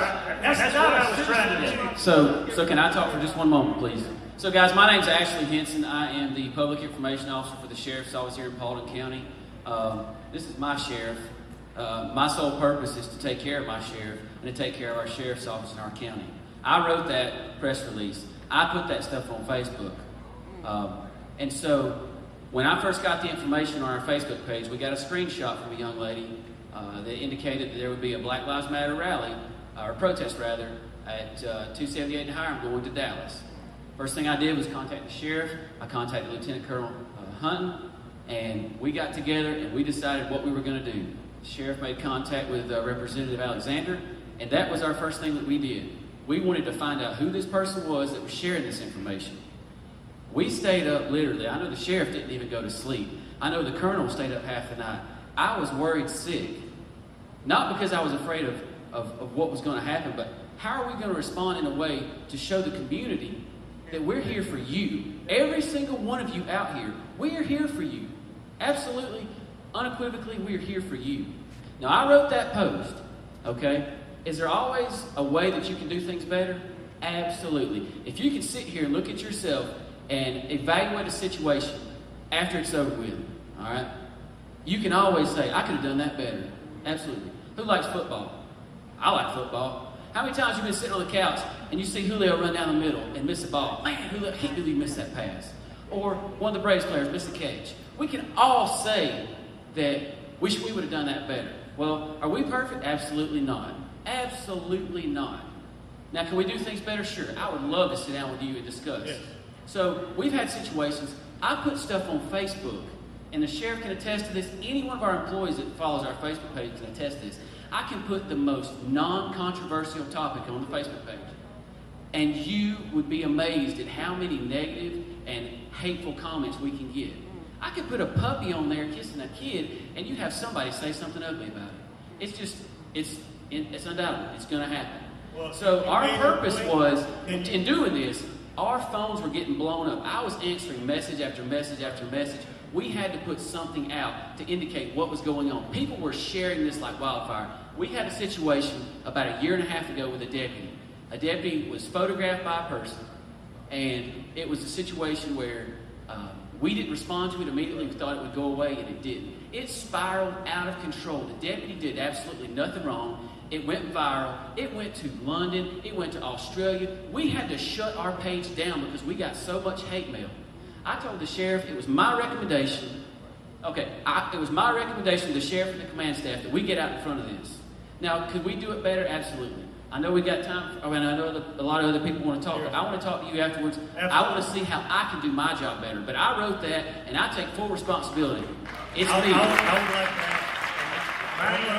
Let's get to the next question. But Sheriff, if we could really get an official apology from the Sheriff Department because of what this caused, that would, I think, start the healing process in this community. Let me tell you my intent from it. I didn't do the article, but I'm responsible for whatever they all do. Is I was having people send a message to my phone, and they want to come out and show that they support law enforcement. And I told every one of them, I'll show you my phone, you read the message. I said, if you want to support law enforcement, stay home. What we didn't want was two different groups butting heads out there. If they wanted to march, if we was going to do this, all we want to do is keep it peaceful. We want you to be able to come and do it, get your point across and go home. What we didn't want was two different groups going head to head and causing problems. Because if you come to support me and you're causing problems, you're not helping us, you're just compounding the problem. That's why I reached out to the preachers. I reached out to Kimberly Alexander. I said, help us do this right. The last thing we want to do is to look bad for our community or to be on the news media. We don't want to make national attention. I'd be tickled to death if I never see a news camera in my face again in my life. But we would love for you to come, sit down with us, let's talk. All right. I was going to say that I don't believe that the majority of cops are bad people. I really don't. And I feel your heartbeat. I do. I don't feel like, I definitely think there's an agenda to cause division. So I'm saying that evil is being seen. That's what's being seen. That's what we see. Regardless of whether that's happening more often or not, that's what we see. That's what people my age, I'm 19, that's what we see. And we have to learn how to deal with that emotionally. So the good ones have to, especially since there's more of us, that's what I believe. We're just inactive, we're just lazy. I'm not saying that y'all don't do your job, y'all don't do what you gotta do, that's cool. You know what I'm saying? I'm saying that love initiates. The love of God initiates. It initiates and says, I'm whatever we gotta do to get creative, because this is a time for creativity. We need to get out, we need to make some videos, we need to show people, because that's all we see. We get emotional, that's scary. You know what I'm saying? Somebody getting shot 5 times. That's scary. We don't know how to react to that. And I don't believe, I feel your heartbeat, I do. I believe you're good men, I do. I respect you and I respect the fact that y'all protect us, but some of y'all don't. So the good ones have to come up and step up and be more loud. That's what Brother Kate said. He's talking about, you're just as bad as the bad people if you don't step up and say anything. And I'm not saying that you're not saying nothing, but we gotta say more. We gotta do more. We gotta come together more. We gotta do, this is beautiful, but I'm saying we gotta do it on bigger scales. Talk to the people that you know in Douglas County. Douglas County, talk to people that they know in Fulton County. Fulton County, talk to people they know in Clayton County, so that we can come together, because I'm tired of being scared. And I'm tired of being scared for, the dudes that we do, and stuff like that. I'm tired of that. And I believe you guys are good people, and we need to see that. We need to see that. Hey, Corey. Let me ask a question. With social media, and at age 19, I'm sure you can do things on social media I can't even think of. Would you be willing to take a picture with the sheriff? And then you can put it on social media and say, I found at least one good officer, and then all of my back. That'll go a long way. So that's part of the solution, and that's how to get the wheel turning. So the other things you can do at 19 as well as us up here that we can do, to once again try to spread that good message that everybody's not bad. Right. And then hold accountable those who are bad, and make sure they're fired, make sure they're prosecuted, make sure they go to jail. Right. I just want passionate love. That's all I want to see, because that's what's going to start healing the fear that we have. Okay, let's wrap it up. So we're gonna go really, really fast. I need you on my youth leadership team. let's keep the questions to just the question, and then the answers, let's try to be very concise. Yes, ma'am. The young lady walking, and just do this before you leave. It takes everyone involved. It's easy. We've all done it. It's easy to bash people. It's easy to be a critic. It's tough to stand up and do the right thing and not be part of the group and be an individual. So you'll see the big man in the blue get his business card. You are welcome. I can't buy everyone lunch. You do your part. I promise I'll do mine. I'll offer the invitation. You come see us tomorrow. We'll take you to a local restaurant. I'll buy your meal. We'll sit and we'll talk. That's not a fancy place. It's like I told you. What they got your food? But I'm known as one of the frugal people. But I'll just say this: when you come up and you talk to us, he's going to give you a card. We'll talk, and anything you want to talk about. If you're mad about something, like I said, I come from very humble beginnings. I'm not from this state. My mother is, and so I came here like the sheriff. Started from the ground up. I told Anthony the same thing yesterday. I said, we need to be seen in public eating together. And I like to eat. Go eat with us. But please come and visit. And to the nice young lady in the blue, I do want to say this about community policing, and that's a good idea. Not to make excuses. The mayor made a good point, and the man from Sealand will tell you. Most of the time, you're going to calls. Calls for service have to be answered. Now, that's number one. But what you're finding is, and nothing offensive to your age, because I'm 54, almost 55, is people are not getting into law enforcement because many of your age, talk to like me and Gary, we didn't have the computers. There's not the media coverage. It's good that there is. We're accountable for everything that we do. But people your age, and I'm not going to put you on the spot how old you are, people are not applying for law enforcement. I don't care what race, what creed, what color.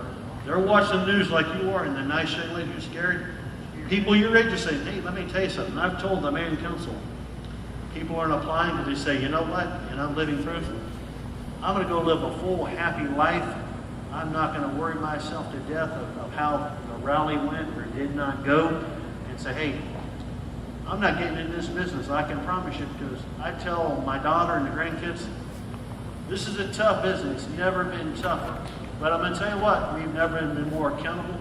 Officers are going to jail. Big departments are not tolerating former bad behavior, I can promise you.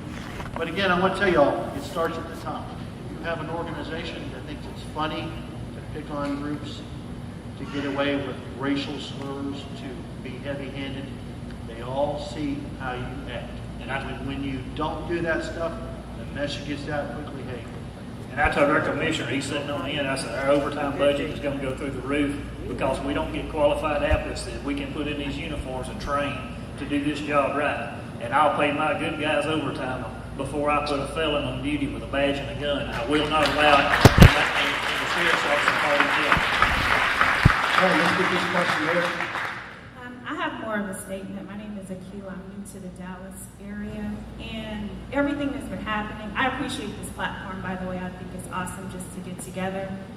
But the thing about it is, this is not a natural fight. Like, racism and murder is a demonic spirit. So we can talk until we're blue in the face and we can create laws, but until people really repent and acknowledge the hatred that is in their hearts, there's nothing that can be done about it. I mean, laws are laws. We've had laws for years, but if people don't repent of hatred and a murdering spirit, how can God even come in and make the change?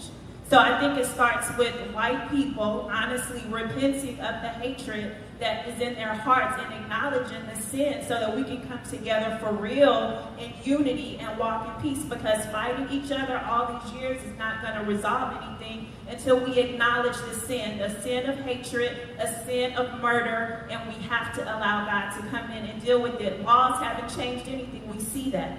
Marches haven't changed anything. We see that. Talks haven't changed anything. It's repenting from the heart, saying, I'm sorry for what I've done to your people. I want to walk with you in peace and be humble about it. That's what it's really going to take. It's not a natural fight. It's a spiritual one. I also want to say, I have to say this, and no more people getting in line. We're going to close up with the folks that's in here.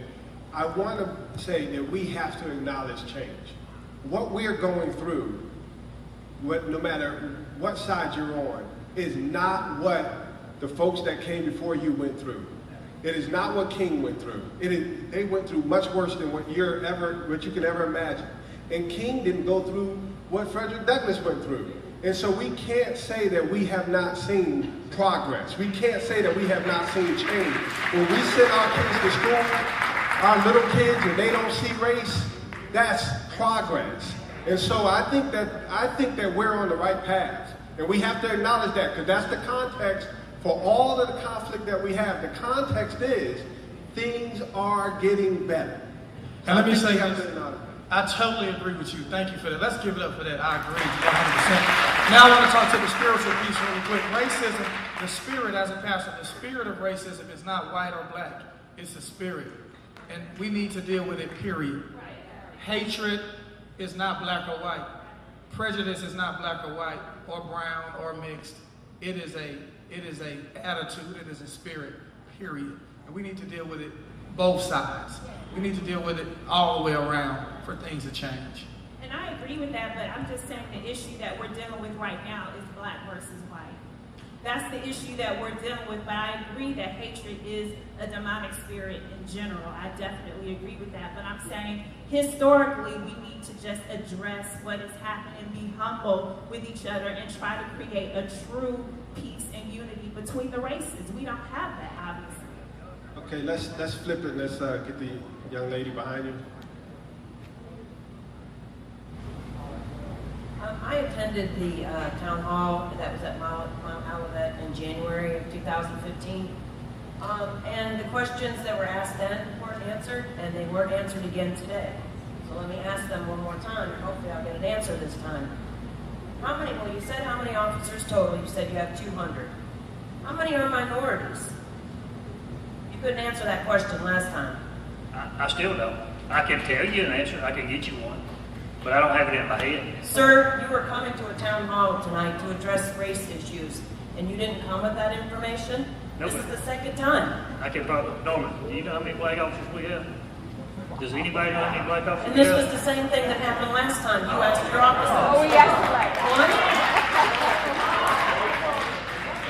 All right, and to that, when you say officers aren't coming, people aren't coming to be police officers, why aren't you actively recruiting? That's right. Why are you waiting for people to come? Why don't you find them? Go to other departments and find the officers and encourage them to move to Paulding County. The one sitting beside you I hired from Florida. I tried to hire one last night. We've hired them from Atlanta Police Department. The reason they won't come here is they're not going to leave and come here for what we pay. These guys don't need to be jumping from department to department. I'll tell these guys, it's just like me. Get somewhere and plant your feet. There's no need in jumping around from department. This guy came here from Florida to our shop with a cop thing. He called me. He says, I'm up here seeing my girlfriend. Can I bring my uniform? Can I come shop with y'all? What did I do when I seen him? I seen how he interacts with the public. I said, you need to work for me. I met one last night. To make you feel a little bit better, he's a different color than I am. And I told him, he said, I retired from a place. He said, but I'm 53 years old. I said, good, so am I. And I'd rather hire a 50-year-old than I had a 20-year-old that ain't got no sense that's going to poke his chest out and think he's Superman. I want somebody to come in and treat the people right. But if you want me to give you a breakdown on how many people I've got that's white and black, I can tell you that it's going to be a large majority of white because it's the ones that's applying. I told a guy last night, I don't care what color you are. If you're qualified and you can do the job, I will give you a job if we have an opening. Will you partner with us and we can help you find some candidates? Sure, send them on. All right. We take applications daily. Okay. And I can show you why we hire the ones we hire and why we won't hire them. If you send them to me with a felony background, no, I will not hire them. I don't want them. Yeah. But I won't hire blacks, whites, Latinos, or anybody else with a felony background. We want good guys because everything they do represents me, and I represent all of you. Every one of these guys, when they make a mistake, it's my fault. It ain't their fault, it's my fault. And I have to hold them accountable, and you hold me accountable. And I will. But if you will call me at the office tomorrow, if you're wanting these numbers, I hate numbers, but I'll give you a breakdown. I'll give you their last names of color, but I don't want to get into all that because he's going to tell you, and you're not going to believe me when I say it, we don't see color. All I see is deputies. It don't matter. If you qualify and you turn in an application and we have an opening, I don't even get involved in the hiring. When they get through the process and they pass all the stuff, they come to me, I swear them in. Sir, it's not about making me feel better. It's about your department representing the community that you're policing. And the other question that you didn't answer was the lady asked about reporting good cops, reporting bad cops. In your 16 years, give me one example where you had a cop come to you and report a bad cop and he was fired. Thank you.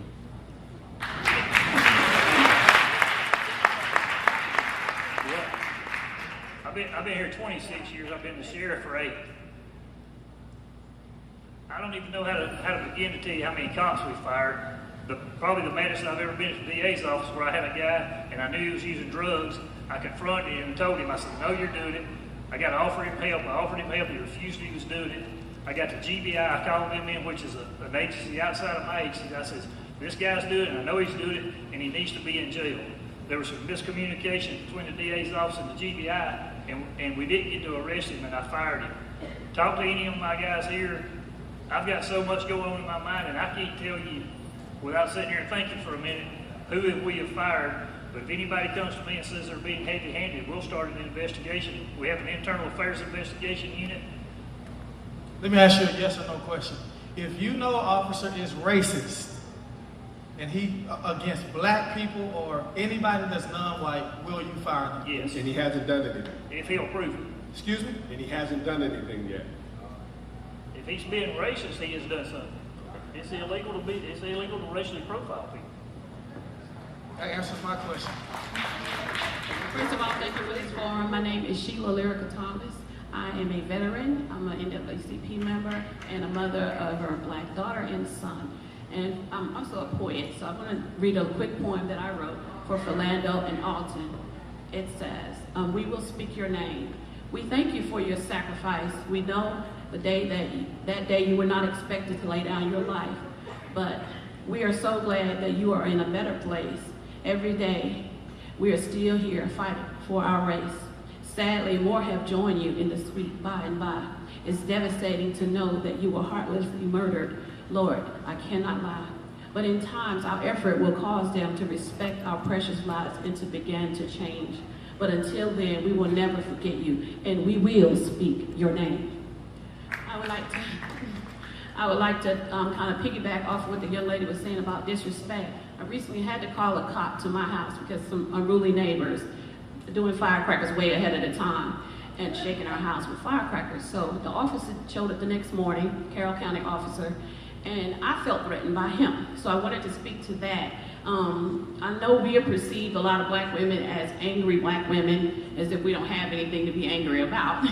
However, his behavior, he came into my house and he closed the door behind him. And when I was talking to him, he was looking around, almost like he wasn't listening to me. And I truly believe when we act out of love or out of fear. And I don't know if he was afraid of me or what was on his mind. But what he did was, I was talking to him, kind of like I'm talking now, and I was saying, yeah, you know, they keeping up the firework noise and blah, blah, blah. And then he said, look at here, we're not gonna have this today. I feel like he was escalating the situation because it actually shocked me. And I just was quiet for a minute because I was like, you know, this guy's standing here with a gun. I called, you know, I asked him to come out before as a peace officer. And, you know, I had an interaction with him early in January. So his attitude really threw me off. And I think it has to do with their perception of us. And, you know, just looking at us, we're the violent ones. But you guys, not you in here, but you guys are the ones with the authority. And I was showing him much respect. Like I said, I'm prior military, so I'm going to respect somebody in a uniform. But so can somebody speak to the fact that, you know, you're looking at us as angry and saying things to us like, ma'am, calm down, and we're not going to have this today. That to me is inciting, you know, the person that called you. What did you do after the deputy left? I kind of closed out the conversation. I reminded him, he came because they said I was videotaping them. I said, yeah, I was videotaping them. Do you remember you told me to? And he didn't say anything. After he left, what did you do? Later on that day, I called and I asked for a sergeant to come back. But I actually think they tried to trick me because the guy looked younger than him. And I was like, you know, do they have anybody with gray hair? You know, but... Yeah, that's what you got to do. Okay. At the supervisor level, if you don't know what the troops are doing, okay. And I can tell you right now, I can't watch all these guys around the clock. Yeah. But that's why we put supervisors out here. Ask for their sergeant. If that don't work, talk to the lieutenant. Keep coming up the chain. Make them handle it. Okay. Let's get these two young men over here. Hello. Around back in March, I was accused of rape by another black female, and I want to know that with my name being in the system, because they said they would take it out, will that affect me any kind of way with if I get another altercation with the cop or officers?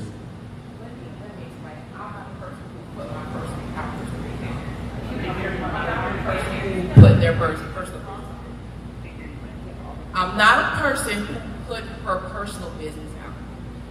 In March, on the school bus, a young lady took my son's phone.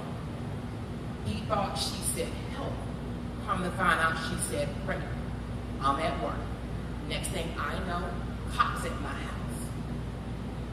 His phone was pinging off whatever the sailor thing, so they finally tracked him off the bus to my house. So happened that one of the young ladies that was on the bus came over and they see the cops at my house and behind my house. And I guess you guys were going into rescue mode for the young lady or whatever. And then my next door neighbor, who's white, she came out walking over to see what was going on. The cops told her, no ma'am, you go back, we got this under control. They had my son outside the house. At that time, he's 14. He just turned 15. My question was, when I found out all about this at work, I contacted the school. They did suspend the girl for 10 days. That's it.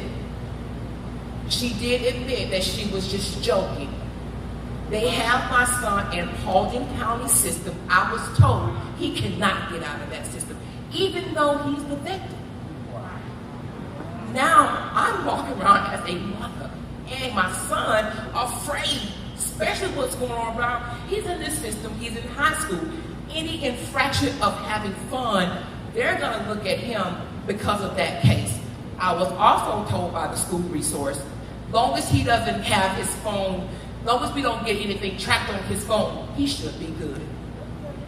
Am I supposed to change my son's phone number because of a young lady playing on his phone, yelling rape? They now say that he's the victim. He did not rape her. They were on the school bus, but yet and still, Paulding County won't take him out the system. But my answer would be too long. Let's meet afterwards. Yeah, the short version I will is, help you with that. If he's a juvenile, he should be able to either get his records expunged. Most of what I He do should is, have a record.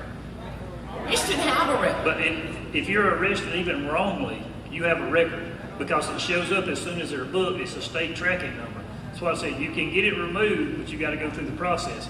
If you'll call the officer, we'll be glad to help you with it. Okay. See me afterwards. Let's get this other young man.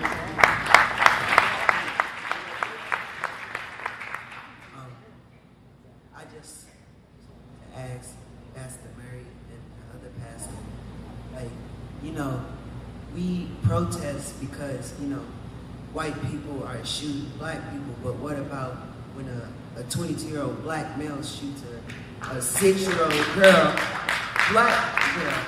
What do we do about that?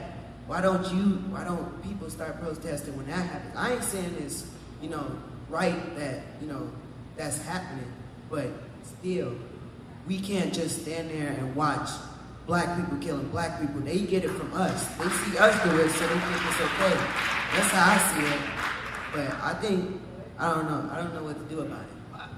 I think it's two separate issues, and I think that's a very valid question. The first one deals with how we raise our kids and deal with our families as African Americans. I think it's parenting. I think it's having great churches. That's what churches are for. Ministries are for. Families are for. G14 Junior, that stuff to teach us how to behave and handle each other respectfully and have a right heart. I think the other issue is the fact that racism is still alive and well in America. And there are police officers, the very small percentage, social media and everything is showing us, but it's a very small percentage of them that's doing this, but it's a lot of it being done, where white police officers are unjustly beating up, locking up, and killing black people. they're building jails and the ratios are not balanced. We have agencies, we have the whole governmental system that's not balanced. We have businesses, we have big Fortune 500 companies that's not balanced, black and white. We have pay scales that's not balanced, black and white. So it is an issue, and it's separate. It's separate. This is what we're focusing on. And just like Black Lives Matter, I'm a pastor. All lives matter. But we're focusing on this. It's like somebody going to the doctor and saying, my knee is messed up. And they say, well, you got bones all over your body. Well, I'm talking about my knee right now. And Black Lives Matter is focusing on this issue right here. And so I think it's two things. And I'll say this and I'll stop because we're way over time. I know, Pastor, I want you to be able to talk. We're going to answer these other questions quick. Black people, we gotta do better. White people, we gotta do better. Everybody in between, we gotta do better. If we don't, this mess is gonna continue, and it's gonna go from one generation to the next, and from that generation to the next. Somebody's gotta be a first. Some generation of people, somebody's gotta say, our generation is gonna be a first to stop this stuff. We gotta say it ends with me. Just like a kid who sees his father beat his mama, so he beat his wife, and he sees his son see it, and it perpetuates. But one son in the family line says, it ends with me. I'm not beating my wife. My son won't see it happen.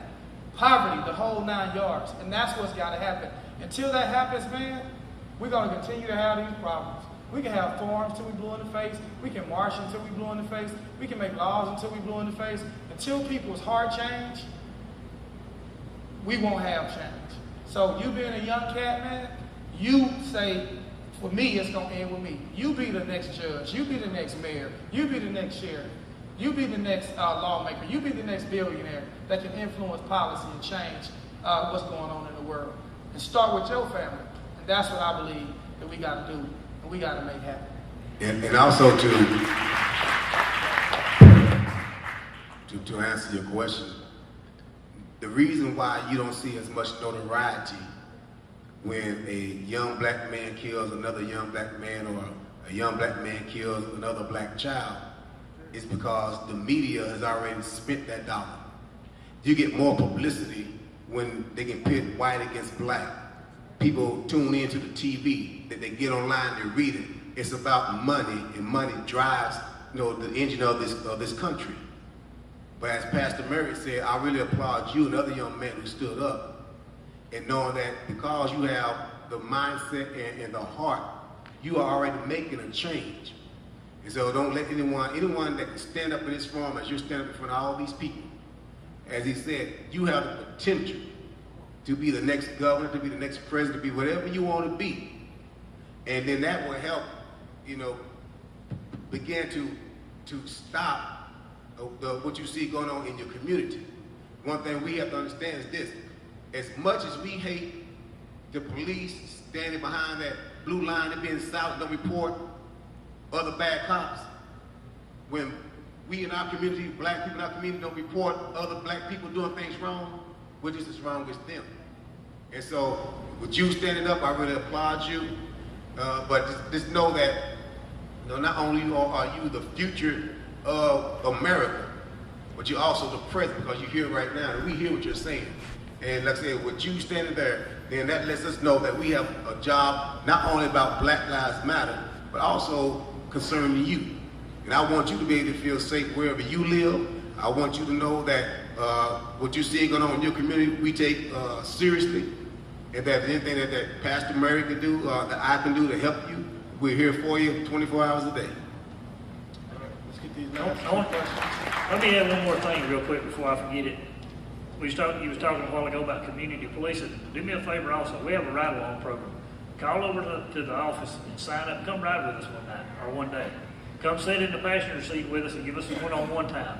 Give us some community involvement. Give us in your ear, and you'll also get to see the life from our side. We talked with Anthony last night, and I'm telling him things that cops see. He's telling me things the black man sees. We're talking to white folks about what they see. Come ride with us. Come. I don't care as long as you're not. We're not going to get you out and get you hurt. We're not going to get you any crazy calls. But come sign up and get in the car with us and let's ride around. See what I like to Hi, my name is Sharon Carter. I'm a member here at Oasis. And thank you, Pastor and First Lady, for this forum. And thank you, Pastor, for the sermon Sunday, because it was healing for me. I'm a native Californian, and I've seen this for too many years. And I'm telling you, I'm also a victim of police brutality. I was doing nothing wrong. I was breaking any laws, and I got my arm broken by a racist police officer. I won a lawsuit, but let me tell you something. The healing began here when you preached, because my heart was still wounded. I thought if I abide by the law, and if I did what's right, they would protect me. But by me asking for a badge number, I was abused by a police officer. And I'm telling you, our community is hurting. We tired. It hurts. When I call you out to my house, and the first thing you have is a defensive attitude towards me. I'm your mother. I'm a sister, just like you. I asked a police officer that abused me, laying on the ground, and I'm thankful he didn't draw guns down on me.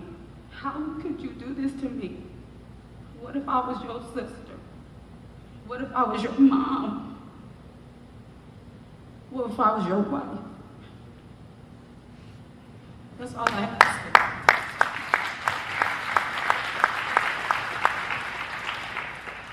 My name's Jennifer, and it breaks my heart to see what's going on here.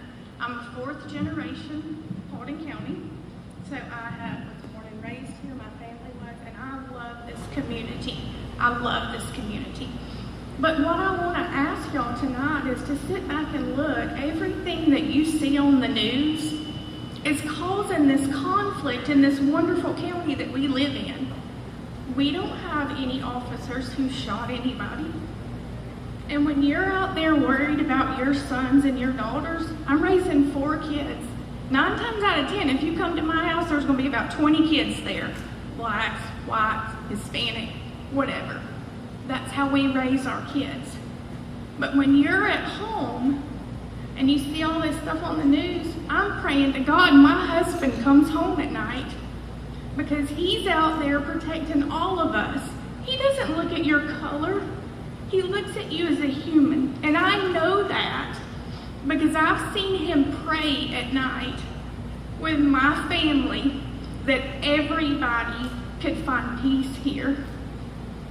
That's what we have to do. We're not black, we're not white. We're all the same, every one of us. And until we get down on our knees and we ask God to stop this in our county, we gotta start here in our county. And that is really what I believe. We've got to support each other. Bring your kids to the sheriff's department. Let them meet these guys. We gotta start at home. We got to teach our kids that these aren't bad guys. You know, I'm not saying that there's not bad cops out there. There's bad people in every profession. I'm a banker. There's bad bankers. There's bad lawyers. There's bad pastors. You know, they're everywhere.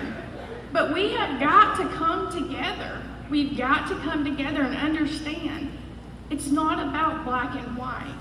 These guys, I know a lot of them. And like I said, I live with one, and I watch him pray every night.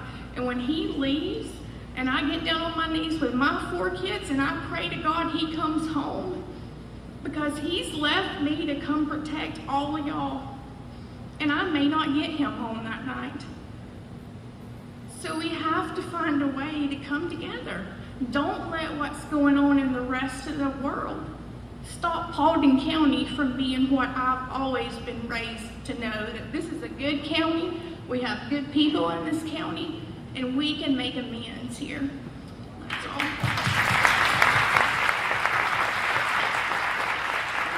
I think this is the beginning of exactly what everybody was saying. They're coming together, the first step to trusting one another. But I also think there were solutions talked about here. He talked about the solution to ride along, getting to know each other, riding along with the police officer. They talked about accountability. If you have a problem with an officer, please call afterward and report the officer, and the bad officer will be held accountable. And so I think that there were solutions here. I think that we can look forward to some meaningful further conversations. Let's give a round of applause to the panel. And to Pastor Anthony for leading us in this. Thank you so much. And I'm so sorry you couldn't answer a question. We got to close. I'm sorry. I just want to say thank you all for coming. It took a lot for us to do this. We did this. We decided to do this in 12 hours, and you did it. Oasis Church, I love y'all. Y'all are the best church in the world. We're going to be thinking of other things to do. The first thing is we're going to try to get some people hired.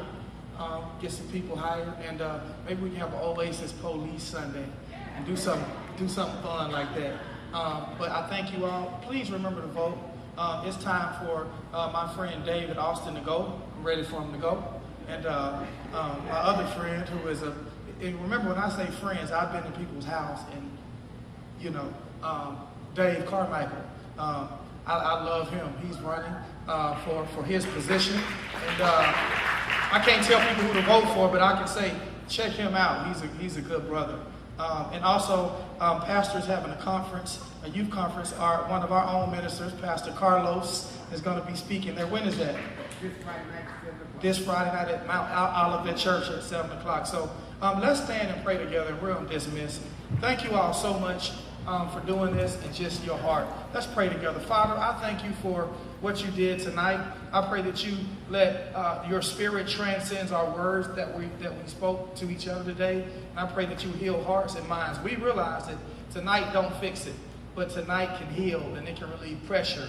And God, I pray that we have authentic connections with police officers and politicians and just regular good old people to come together and get to know each other. Thank you for this church and how you've blessed it. God, as we leave this place, but never your presence, let your angels of goodness and mercy go out with us. And until we meet again, keep us safe. In Jesus' name, amen.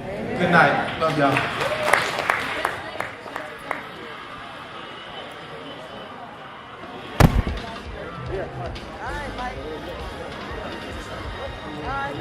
Thank y'all for your advice.